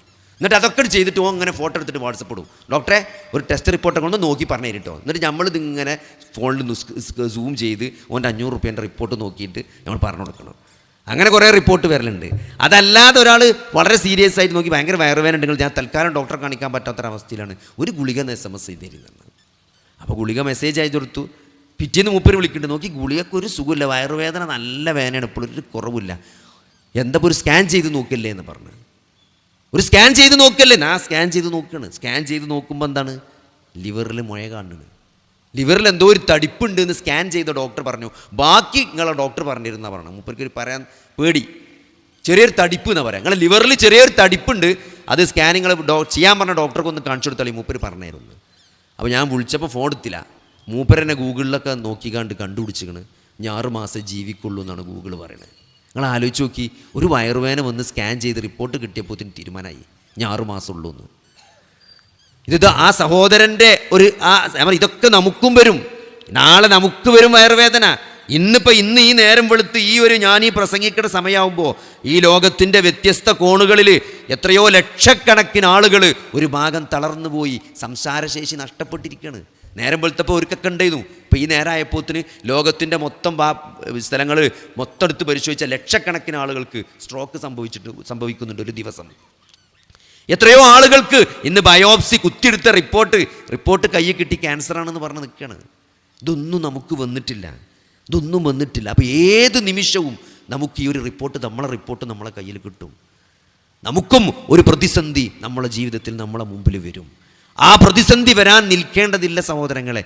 അന്ന് നമുക്ക് മനസ്സിലാകും ഈ ജീവിതത്തിന് എന്തോ ഒരു ഉദ്ദേശമുണ്ടായിരുന്നു എന്ന്. പക്ഷേ പിന്നെ കർമ്മങ്ങൾ ചെയ്യാനുള്ളൊരവസരം, കുറച്ച് ആയുസ് അല്ലാഹു നമുക്ക് ബാക്കി വെക്കൂല. ആ സമയത്താണ് നമ്മൾ വളരെ വൈകിയാണ് ആ തിരിച്ചറിവുണ്ടാകുന്നതെങ്കിൽ ഈ ജീവിതം വലിയ നഷ്ടമായി പോകും സഹോദരങ്ങളെ. അതുകൊണ്ട് ഈ മരണത്തിന് ശേഷം ഒരു ജീവിതമുണ്ട്, അതൊരു വലിയ യാഥാർത്ഥ്യമാണ്. നമ്മൾ മരിച്ചിട്ട് രണ്ടാമത് നമ്മൾ തിരിച്ചു വരൂലെന്ന് എന്താ ഒരു സംശയം? നമ്മൾ ഈമ്പിടുന്ന മാങ്ങൻ്റെ അണ്ടി പോയോക്കി മുളച്ചിന് വരും, ചക്കക്കുരു അതിങ്ങനെ പൊട്ടി മുളച്ചിന് വരും. ഇത്രയും ലളിതമായ ഒരു ചക്കക്കുരും ഒരു പുളിങ്കുരും ഒരു മാങ്ങൻ്റെ അണ്ടിയും മുളച്ചു വരുന്നുണ്ടെങ്കിൽ മനുഷ്യനെന്ന സങ്കീർണ ജീവി മാത്രം അവൻ്റെ വിത്തിൽ നിന്ന് മുളക്കൂല എന്ന് വിശ്വസിക്കാൻ നിങ്ങൾ എന്തുമാത്രം വിഡ്ഢികളാണ്. ആദ്യമായിട്ടൊരു സൃഷ്ടിപ്പ് നടത്തിയ അള്ളാഹുവിന് രണ്ടാമതും നമ്മളെ സൃഷ്ടിക്കാൻ എന്ത് പ്രയാസമുള്ളത്? നിങ്ങൾ ഏത് സാധനം ഉണ്ടാക്കുന്ന ആൾക്കാരോടും ചോദിച്ചു നോക്കി, ഡിസൈൻ ചെയ്യുന്ന ആൾക്കാരോടും. ആദ്യത്തെ ഡിസൈൻ ചെയ്യാനാ പ്രയാസം, പിന്നെ രണ്ടാമത് കോപ്പി എടുത്താൽ മതി. രണ്ടാമത്തെ ഉണ്ടാക്കാൻ ഒരു പണിയില്ല. ആദ്യം തവണ ഉണ്ടാക്കിയ അള്ളാഹ്ക്ക് രണ്ടാമത് നമ്മൾ ഉണ്ടാക്കാൻ യാതൊരു പ്രയാസമില്ല. ഇത്രയും സങ്കീർണമായ ആകാശഭൂമികളെയും കോടാനകോടി നക്ഷത്രങ്ങളെയും സൃഷ്ടിച്ച അള്ളാഹുവിന് മനുഷ്യനെന്നൊരു ജീവിയെ മാത്രം രണ്ടാമത് സൃഷ്ടിക്കാൻ എന്ത് പ്രയാസമുള്ളത്? അതുകൊണ്ട് ഒരു കാര്യം ഉറപ്പാണ്, ഈ മരണത്തിന് ശേഷം ഒരു ജീവിതമുണ്ട്. ആ ജീവിതത്തിലേക്ക് വേണ്ട വിഭവങ്ങൾ സമാഹരിക്കുകയാണ് ഈ ചെറിയൊരായുസ്സിൽ നമ്മൾ ഈ ഭൂമിയിലേക്ക് വന്നത്. നന്മ കൊണ്ടും തിന്മ കൊണ്ടും പ്രയാസങ്ങൾ കൊണ്ടും ബുദ്ധിമുട്ടുകൾ കൊണ്ടും എളുപ്പങ്ങൾ കൊണ്ടും ബുദ്ധിമുട്ടുകൾ കൊണ്ടും സൗകര്യങ്ങൾ കൊണ്ടൊക്കെ അള്ളാഹു നമ്മളെ പരീക്ഷിക്കും. പൊതുവെ ആളുകളുടെ ധാരണ എന്താ വെച്ചാൽ ഇടങ്ങേറ് മാത്രമാണ് പരീക്ഷണം എന്നാണ്. അല്ല സഹോദരങ്ങളെ, ഇടങ്ങേറ് മാത്രമല്ല പരീക്ഷണം. സൗകര്യങ്ങളും വലിയ പരീക്ഷണമാണ്. ആരോഗ്യം പരീക്ഷണമാണ്. സമ്പത്ത് പരീക്ഷണമാണ്. നിങ്ങൾ നോക്കി, എൻ്റെ അയൽവാസി ക്യാൻസറായിട്ട് കിടക്കുകയാണ്. 40 വയസ്സുള്ളൂ. വളരെ ചെറുപ്പത്തിൽ 40 വയസ്സിൽ കുട്ടികളൊക്കെ +2നും +1 പഠിച്ച 4 പെൺകുട്ടികളാണ്. അയാൾ ക്യാൻസറായിട്ട് കിടക്കുമ്പോൾ ആ വീട്ടിൽ നമുക്ക് ചെന്നിട്ട് ഓനെ ആശ്വസിപ്പിക്കുക. എന്താണ്, ലാസ്റ്റ് സ്റ്റേജാണ്, ഈമാൻ ഉറപ്പിച്ച് കടന്നോ, ഈ മരണത്തിന് ശേഷം ജീവിതമുണ്ട്, ക്യാൻസർ നല്ല മരണമാണ്, ഷഹീദിൻ്റെ കൂലി കിട്ടും, അതുകൊണ്ട് ഈമാൻ ഉറപ്പിച്ച് കടന്നോ എന്ന് പറഞ്ഞാൽ ഓന് സമാധാനം ഉണ്ടാവില്ല. ഓൻ ആലോചിക്കണം എന്താ അറിയോ, എല്ലാവർക്കും പേടി എന്താ അറിയോ, നമ്മളെക്കുറിച്ച് മരിച്ചു പോണ ഒരാൾക്കും മരണശൈലിയിൽ കിടക്കുന്ന ഒരാളോട് ചോദിച്ചാലും അയാൾ എപ്പോഴും പറയാൻ തരോ, എൻ്റെ കുട്ടികളാരാ നോക്കുക, എൻ്റെ പെൺകുട്ടികളാര് കെട്ടിച്ചു വിടും, ഞാൻ എപ്പോഴും വാടക വീട്ടിലാണ്, എനിക്ക് അവർ ആര് വീട് വെച്ചു കൊടുക്കുന്ന ചോദിക്കുക. അവിടെ സഹോദരങ്ങളെ, അവിടെ നമുക്ക് വലിയൊരു പരീക്ഷണമുണ്ട്. നമുക്ക് പറയാൻ സാധിക്കണം, ഈ ധൈര്യമായിട്ട് ഈമാൻ ഉറപ്പിച്ച് ഈ മരിച്ചോ, നീ മരിച്ചാൽ എൻ്റെ കുട്ടികളെ കെട്ടിച്ച് നമ്മുടെ മഹല്ല് കമ്മിറ്റി ഉണ്ട്, ഞങ്ങളുണ്ട്, ഇവിടെ നാട്ടുകാരുണ്ട്, ഒരു പേടിയും പേടിച്ചണ്ട, എൻ്റെ കുട്ടികളെ പഠിപ്പിക്കും, ഞങ്ങൾ എൻ്റെ കുട്ടികൾക്ക് വീട് വെച്ചെടുക്കും, എല്ലാം ഞങ്ങൾ ചെയ്യും. ഇവിടുത്തെ ദുനിയാവിലെ ഒരു കാര്യം ആലോചിച്ച് ബേജാറാകണ്ട, എൻ്റെ ഖബറിലേക്കുള്ള വിഭവങ്ങൾ, അതിനെക്കുറിച്ചാണ് നിങ്ങൾ പേടിക്കേണ്ടത്. നമ്മളോട് ബോധ്യപ്പെടുത്തേണ്ട കാര്യമാണ്. നമ്മളെപ്പോഴും ബേജാറെന്താണ്, നമ്മൾ മരിച്ചാൽ പെണ്ണുങ്ങൾക്ക് എന്താവും, കുട്ടികൾക്ക് എന്താവും എന്നാണ്. അല്ല സഹോദരങ്ങളെ, നമുക്ക് എന്താവും എന്നാണ് നമ്മൾ ആലോചിക്കേണ്ടത്. നമ്മളവസ്ഥ ഖബറിൽ എന്താവും, നമുക്ക് എത്രത്തോളം അമലുകളുണ്ട്, നമ്മൾ എത്രത്തോളം കർമ്മങ്ങൾ ചെയ്തിട്ടുണ്ട്, നമ്മളെ കർമ്മങ്ങൾ ഇഖ്ലാസുള്ള കർമ്മങ്ങളാണോ, നമ്മളെ കർമ്മങ്ങൾ നാളെ റബ്ബിൻ്റെ കോടതിയിൽ സ്വീകരിക്കപ്പെടുന്ന കർമ്മങ്ങളാണോ, അതിനെക്കുറിച്ചാണ് നമ്മൾ വേവലാതിപ്പെടേണ്ടത്. അതുകൊണ്ട് ഒരൊറ്റ ചോദ്യം നമ്മൾ ചോദിക്കേണ്ടുള്ളൂ, നമ്മൾ ഈ ഒരു നിമിഷം കണ്ണടച്ചാൽ നമ്മുടെ അവസ്ഥ എന്തായിരിക്കും നാളെ ഖബറിൽ. അതുകൊണ്ട് അതാണ് ഏറ്റവും സീരിയസ് ആയ നമ്മളെ ലൈഫ് ചേഞ്ചിങ് ക്വസ്റ്റ്യൻ എന്ന് നമ്മളോട് ചോദിക്കേണ്ട ഒരു ചോദ്യമാണ്. ഈ ജീവിതം എപ്പോൾ എവിടെ വേണമെങ്കിലും ഇതൊരു ടേണിംഗ് പോയിൻ്റാണ്. നമ്മൾ ഇവിടുന്ന് ഇറങ്ങണതിൻ്റെ മുമ്പ് നമ്മൾ മരിക്കൂല എന്നൊരു എത്ര ആളുകൾ പണ്ടൊക്കെ നമുക്ക് പറയുന്നു, ചെറുപ്പക്കാർക്ക് അറ്റാക്ക് വരും. ഇന്നെന്തെന്നാ ഒരു ചെറുപ്പത് നമ്മൾ ഒരിക്കലും 38 വയസ്സ് 28 വയസ്സിലേക്ക് അറ്റാക്ക് വരുന്നത്, ക്യാൻസർ വരുന്നു. അതുകൊണ്ട് ഒന്നും സാധാരണ ആളുകൾ പറയും ECG ആൻജിയോഗ്രാമൊക്കെ എടുത്തിട്ട് ആൾക്കാർ നോർമലായിട്ട് ഇങ്ങനെ പോകുമ്പം, ഡോക്ടറെ ഇതിപ്പോൾ ഓക്കെ ആണല്ലോ, അപ്പോൾ ഡോക്ടർമാർ ഒരിക്കലും പറയില്ല അത് ഉഷാറാണെന്നല്ല, ഈ ഒരു നിമിഷം നിങ്ങളെ ഹാർട്ട് ഓക്കെയാണ്, അത്രേ ഉള്ളൂ ഗ്യാരണ്ടി. ഇവിടുന്ന് ഇറങ്ങിയാൽ പിന്നെ സംഭവിക്കാം. അപ്പോൾ അല്ല ഇതിലിപ്പോൾ ബ്ലോക്കില്ല, ഈ ആൻജിയോഗ്രാം കാണിക്കണം എന്താണ്, ഇതിലിപ്പോൾ ബ്ലോക്കില്ല എന്നാണ് കാണിക്കുന്നത്. ഇവിടുന്ന് ഇറങ്ങിയാൽ ഒരു ബ്ലോക്ക് വരുമെന്ന് പറയാൻ പറ്റില്ല, കാരണം അങ്ങനെ ബ്ലോക്ക് ഉണ്ട്, അങ്ങനത്തെ ബ്ലോക്കുണ്ട്. ബ്ലോക്ക് അതിൻ്റെ ഉള്ളിൽ അടിഞ്ഞുകൂടുന്ന ബ്ലോക്ക് ഉണ്ടാവും. രക്തക്കോയിൽ പെട്ടെന്ന് ചെറുതാണ് ടൈപ്പ് ബ്ലോക്ക് ഉണ്ട്, അത് ആർക്കും എപ്പോൾ വേണമെങ്കിലും വരാമെന്നാണ്. രക്തക്കോയിൽ ഇങ്ങനെ നിൽക്കുന്ന രക്തക്കോയിൽ പെട്ടെന്ന് ഇങ്ങനെ ഉണ്ടാവും കുറച്ച് നേരത്തിന്, അത് തോനെ നേരമായാൽ കഴിഞ്ഞു, അപ്പോൾ തന്നെ വിട്ടാൽ ആ വേദന വന്നിട്ട് പോകും. സ്കാൻ ചെയ്യുമ്പോൾ ഒന്നും കാണില്ല, ആൻജിയോഗ്രാം എടുത്തൊന്നും കാണില്ല, നോർമലാണ്, പക്ഷേ നെഞ്ഞുവേദന വരുന്നുണ്ട്. അപ്പോൾ എന്താ വരുമ്പോൾ ആ നെഞ്ഞുവേദന ഉണ്ടാകുമ്പം വരാൻ പറയും, അപ്പോൾ ആൻജിയോഗ്രാം ചെയ്ത് അങ്ങനെ ഉണ്ടാവും, അല്ലാത്ത നേരത്ത് കാണൂല, അങ്ങനത്തെ ബ്ലോക്ക് ഉണ്ട്. അപ്പോൾ അതുകൊണ്ട് ഇതൊക്കെ നമ്മൾ ഈ അള്ളാഹുവിൻ്റെ ഒരു പേരുണ്ട് മുഅ്മിൻ എന്നുള്ള. അപ്പോൾ നിർഭയത്വം നൽകുന്നവെന്നാണ്, നമുക്ക് പേടി മാറ്റി തരുന്നവെന്നാണ്. ശരിക്കും ആ പേരിനെ പറ്റി ഇങ്ങനെ ആലോചിച്ചുകൊണ്ട് നിൽക്കുമ്പോഴേ എനിക്കൊരു പേഷ്യൻറ്റിനെ ഞങ്ങൾ മുമ്പിൽ പറയാൻ തോന്നുന്നത്. പണ്ട് ഒരു ചങ്ങായി വന്നിട്ട്, ഓൻ്റെ അയലോക്കക്കാരൻ, ഓൻ്റെ അതേ പ്രായമുള്ള ഓൻ്റെ അയൽവാസിക്ക് പള്ളിയിൽ ക്യാൻസറായി. അപ്പോൾ ഓൻ്റെ മരിച്ച് മയ്യത്തെടുത്തുകൊണ്ട് വരിക, പിറ്റേന്ന് ഓൻ വന്നിട്ട് പറയണം, ഡോക്ടറെ എൻ്റെ ഫ്രണ്ടിന് അയൽവാസിക്ക് ഇന്നലെ ക്യാൻസറായിട്ട് മരിച്ചു. അപ്പോൾ എൻ്റെ ഓ എപ്പോഴും പറഞ്ഞതിനെന്താ വെച്ചാൽ ഒരു പള്ളിയിലിരുത്തുണ്ട്, അതേ പള്ളിയിലിരുത്ത് ഉപ്പച്ചുണ്ട് എന്നാണ്. നിങ്ങൾ ആലോചിച്ച് നോക്കി, അതേ മോൻ്റെ ഫ്രണ്ട് മരിച്ച അതേ പള്ളിയിലിരുത്ത് ഓനുണ്ട്. അപ്പോൾ എന്താ നമുക്കിപ്പോൾ സ്കാൻ ചെയ്ത് വരാൻ പറഞ്ഞു, സ്കാൻ ചെയ്ത് നോർമൽ റിപ്പോർട്ടാണ്. നമ്മൾ ഉറപ്പ് തന്നെയാണ്, മോനെ വർത്തമാനം കേട്ടറിയില്ല, ഒന്നുമില്ല, അവൻ പേടിച്ചിട്ടാണ് നമുക്കറിയാം. പക്ഷേ നമുക്കൊന്ന് ബോധ്യപ്പെടുത്തണ്ടേ, സ്കാനിങ് അത് വായിച്ചു കൊടുത്തത്, ഈ കുഴപ്പമൊന്നുമില്ല, ക്യാൻസറൊന്നുമില്ല, ഒന്നും അതിൽ എഴുതിയിട്ടില്ല, നോർമൽ എന്നുള്ളൂ. എന്നാലും നമ്മൾ ഓൻ്റെ സമാധാനത്തിന് ക്യാൻസറൊന്നുമില്ല എന്നൊക്കെ കുഴപ്പമില്ല എന്നാണ്. അപ്പോൾ ചോദിച്ചാൽ എന്താ നിങ്ങൾ, അല്ല ദീര് കാണാത്ത ക്യാൻസർ ഉണ്ടാവില്ലേ, ദീ കാണാത്ത ക്യാൻസർ ഉണ്ടാവില്ലേ. അടുത്ത സ്കാനിങ് പറഞ്ഞു, ഓൻ പറഞ്ഞു നിങ്ങൾ അതിന് വലിയ സ്കാനിങ് എഴുതിത്തിരി, ഏതായാലും കായ് പോകണം നോക്കിയിട്ട് കാര്യമില്ല, സമാധാനം വേണ്ട, കടന്നുറങ്ങാൻ പോയിക്കണ്ടായിരുന്നു. അങ്ങനെ ഓന് MRI എഴുതി കൊടുത്ത്, CT സ്കാൻ, മറ്റേ CT അബ്ഡം എന്ന് പറഞ്ഞ സ്കാനിങ് ഉണ്ട്, അത് എഴുതി കൊടുത്ത്. അത് വന്നിരുന്നു, അതിലൊന്നുമില്ല. പക്ഷേ പറഞ്ഞപ്പോൾ പിന്നെയോ ചോദിക്കണം എന്താ അറിയോ, ഇതീ കാണാത്ത ക്യാൻസർ ഉണ്ടാവില്ലേ എന്നാണ്. ഇതീ കാണാത്ത ക്യാൻസർ ഉണ്ടാവും ചോദിച്ചു. അപ്പോൾ ഞാൻ പറഞ്ഞു, ഇതീ കാണാത്ത ക്യാൻസർ എന്ന് പറഞ്ഞാൽ പിന്നെ കുടലിൻ്റെ ഉള്ളിൽ, അതിൻ്റെ ഉള്ളിൽ ഇങ്ങനെ ചെറിയൊരു തുടക്കമൊക്കെ ഉണ്ടെങ്കിൽ ചിലപ്പോൾ ഇതീ കാണൂലായിരുന്നു. അതെങ്ങനെയാണ്, അത് കോയിലിറക്കി നോക്കണം, ഞങ്ങൾ എല്ലാ കോയിലും എഴുതിക്കൊള്ളി, ബാക്ക് കൂടി മുന്നു കൂടിയൊക്കെ ഉള്ള കോയിലിറക്കുക, സമാധാനം കിട്ടണില്ല. 10 കിലോ കുറഞ്ഞിങ്ങനെ, സാധുവിന് രാത്രി ഉറക്കല്ല. ഇപ്പോൾ നമ്മളൊരു ക്യാൻസർ ഉള്ള ഒരാളെ കണ്ടാൽ ഓനിപ്പോൾ ക്യാൻസറാണ്, എന്താ റിപ്പോർട്ടിൽ ക്യാൻസർ ഉണ്ട്, സർജറി ചെയ്യണം. അങ്ങനെ ചെയ്തു. ഓൻ്റെ കുടൽ മുറിച്ച് കുപ്പിയിലാക്കി ടെസ്റ്റിന് അയച്ചു. അപ്പോൾ ആ ക്യാൻസറിൻ്റെ ഭാഗം മുറിച്ച് ക്ലിയർ ആയിക്കണ്. പിന്നെ പുതിയൊരു CT പെറ്റ് സ്കാൻ എടുത്തു. എൻ്റെ ശരീരത്തിൽ എവിടെയെങ്കിലും ക്യാൻസർ ഉണ്ടോ നോക്കി. 27,000 രൂപ ബില്ലുമായി. അങ്ങനെ അവനോട് പറഞ്ഞു എവിടെയും ബാക്കില്ല. ഓ സുഖമായിട്ട് കടന്നുറങ്ങും പോയിട്ട്. ഓന് മനസ്സിലായി ഇനി ക്യാൻസർ ഇല്ല. ഇതോ ഈ സാധുവിന് ക്യാൻസറും ഇല്ല എന്നാ പറഞ്ഞിട്ട് മനസ്സിലാവണമില്ല. ഓ ഉറങ്ങണമില്ല, തടി. ക്യാൻസർ രോഗിനേക്കാൾ വലിയ കോല ഓനെ കണ്ടാൽ. നമ്മൾ നോക്കി, അള്ളാൻ്റെ പേരാണ് മുഅ്മിൻ, നിർഭയത്വം നൽകുന്നവൻ, പേടി മാറ്റി തരുന്നവൻ. അത് പടച്ചോനെ കഴിയുള്ളൂ. ആ പേടി മാറ്റാൻ പടച്ചോനെ കഴിയുള്ളൂ.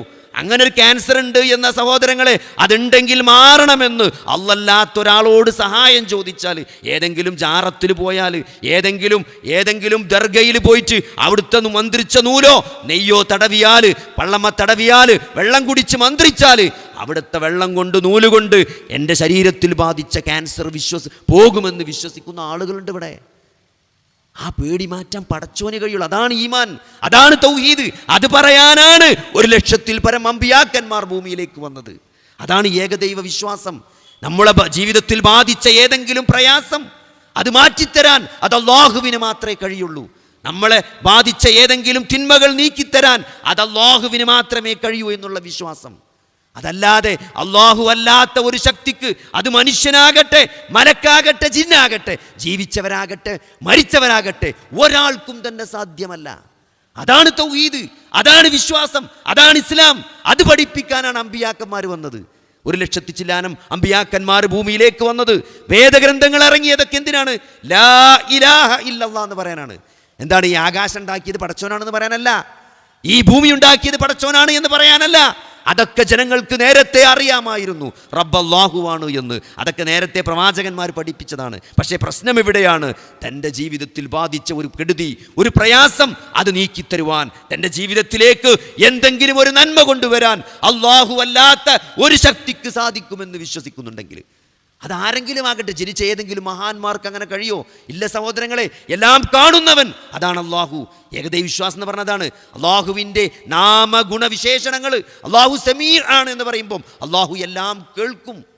അത് മൊയ്തീൻ ശൈഖിന് കഴിയൂല, അത് ബദരീങ്ങൾക്ക് കഴിയില്ല, അത് അല്ലാഹുക്ക് മാത്രമേ കഴിയുള്ളൂ. അല്ലാഹുക്ക് മാത്രമേ കഴിയുള്ളൂ. എല്ലാം കാണുന്നവൻ, എല്ലാം കേൾക്കുന്നവൻ അത് അല്ലാഹുവാണ്. നിർഭയത്വം നൽകുന്നവൻ, പേടി മാറ്റി തരുന്നവൻ, അൽ മുഅ്മിനുൽ മുഹൈമിനുൽ ജബ്ബാറുൽ മുതകബ്ബിർ, ഇതൊക്കെ അള്ളാഹിൻ്റെ പേരാണ്. അതാ പറഞ്ഞത്, ആ രോഗിയെ ബാധിച്ചൊരു പേടിയുണ്ട്, ആ പേടി മാറ്റാൻ പടച്ചോനെ കഴിയുള്ളൂ. അതാണ് ഏകദൈവ വിശ്വാസം. ഏകദൈവ വിശ്വാസം നൽകുന്നൊരു നിർഭയത്വമുണ്ട്. എന്താണ്? അല്ലാഹുവാണ് എന്നെ സൃഷ്ടിച്ചത്, അല്ലാഹു കാരുണ്യവാനാണ്, അല്ലാഹു എന്നെ ഏറ്റവും സ്നേഹിക്കുന്നവനാണ്, അല്ലാഹു വദൂദാണെന്നാണ്. വദൂദ്, വദ്ദയവുദ്ദു എന്ന് പറഞ്ഞ അറബി പദം ഉണ്ടല്ലോ, അതിങ്ങനെ സ്നേഹം തുളുമ്പുന്നൊരു വാക്കാണ്. അതിനേക്കാൾ വേറൊരു പദഞ്ഞില്ല. അത്രയും സ്നേഹമുള്ളവനാണ് അല്ലാഹു. വദൂദാണ് അല്ലാഹു എന്ന്. ആ അല്ലാഹുവിനെ നമ്മൾ അറിയണം. ഫഅലം അന്നഹു ലാ ഇലാഹ ഇല്ലല്ലാഹ്. അല്ലാഹുവിൻ്റെ റസൂലിനോട് അല്ലാഹു പറഞ്ഞു ഫഅലം.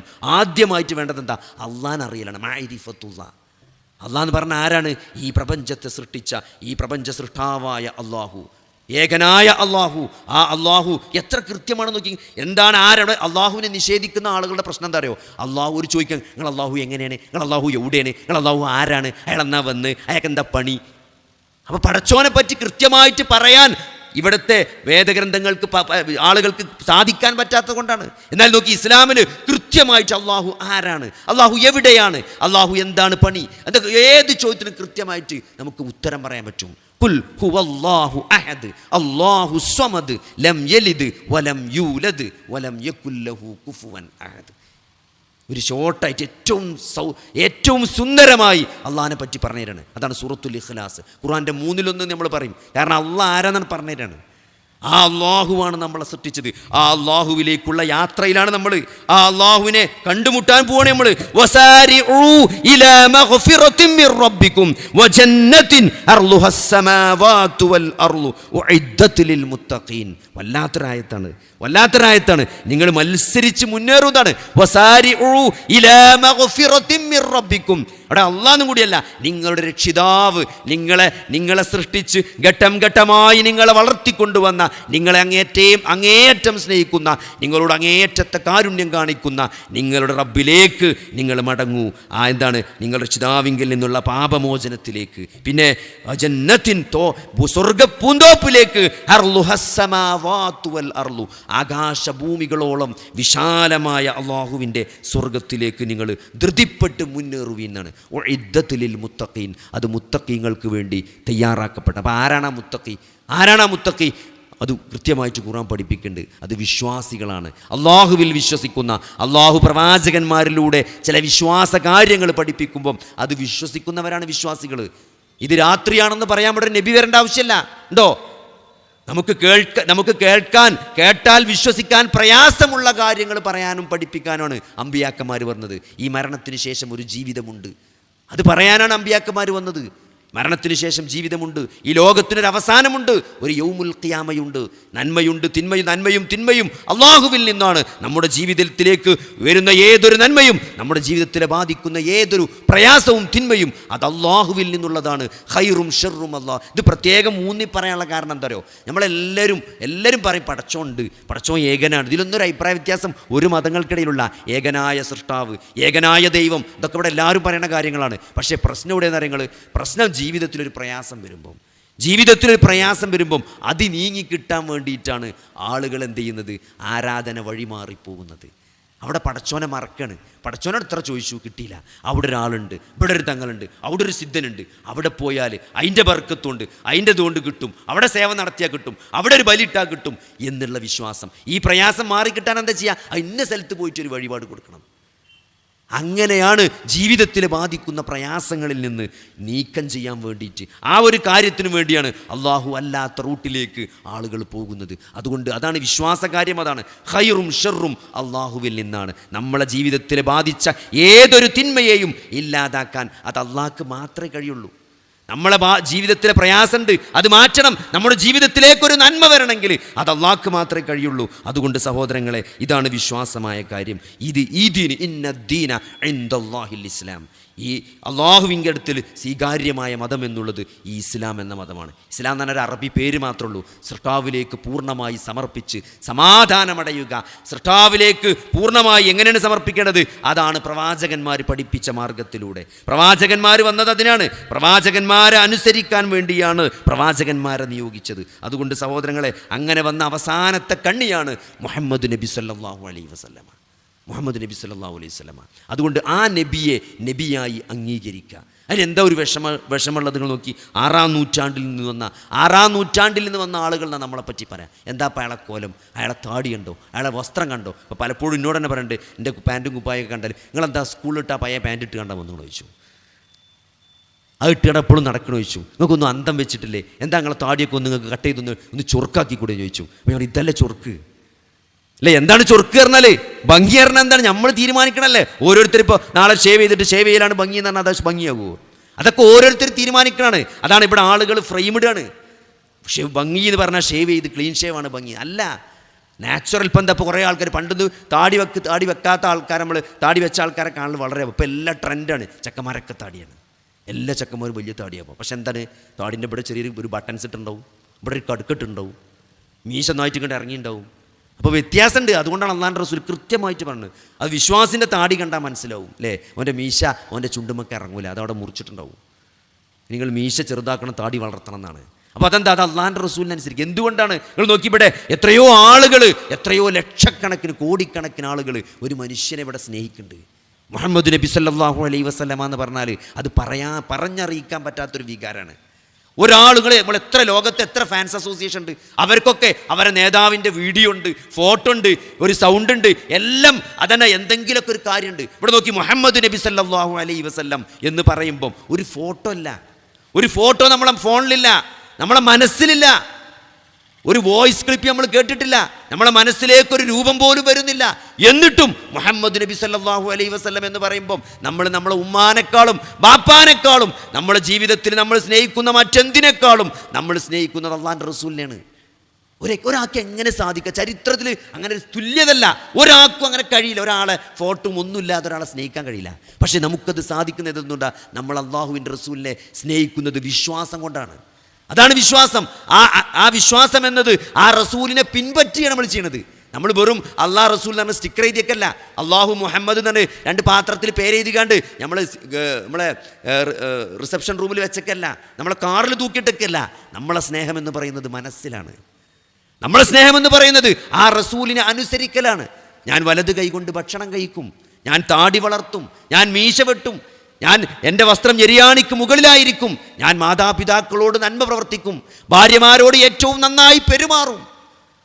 അതാണ് ഞാൻ മുഹമ്മദ് നബിയെ സ്നേഹിക്കുന്നു എന്ന് പറഞ്ഞാൽ ആ പ്രവാചകനെ ഞാൻ അനുസരിക്കുന്നുണ്ട്, ആ പ്രവാചകനെ ഞാൻ ഫോളോ ചെയ്യുന്നുണ്ട്. അങ്ങനത്തെ എത്ര കോടിക്കണക്കിന് ആളുകളുണ്ട് ഇവിടെ ലോകത്തു. ഒരു നേതാവും ഈ തരത്തിൽ സ്നേഹിക്കപ്പെടുന്നില്ല, ഒരു നേതാവും ഇത്തരത്തിൽ ഫോളോ ചെയ്യപ്പെടുന്നില്ല. ഒക്കെ ഒരു ഫോട്ടോ ഉണ്ടാക്കിയിട്ട് ഒരു ഫോട്ടോ ഒട്ടിച്ചൊക്കെ മാത്രമേ പറ്റുള്ളൂ. ഞാനും അതിൻ്റെ ഫാൻസാണെന്നേ പറയുള്ളൂ. പക്ഷേ ആ പ്രവാചകനെ ജീവിതം കൊണ്ട് അനുധാവനം ചെയ്യുക എന്നത്, അതുകൊണ്ടാണ് ആ പ്രവാചകനാണെന്ന് പറയുന്നത്. നിങ്ങൾ ചരിത്രത്തിൽ വേറൊരാളെയും നമുക്കങ്ങനെ കാണാൻ സാധ്യമല്ല. ഈ പ്രവാചകൻ കൊണ്ടുവന്ന കാര്യങ്ങൾ നോക്കി അത് അല്ലാഹുവിൽ നിന്നുള്ള വേദഗ്രന്ഥം നമുക്ക് ഓതിത്തുന്നു.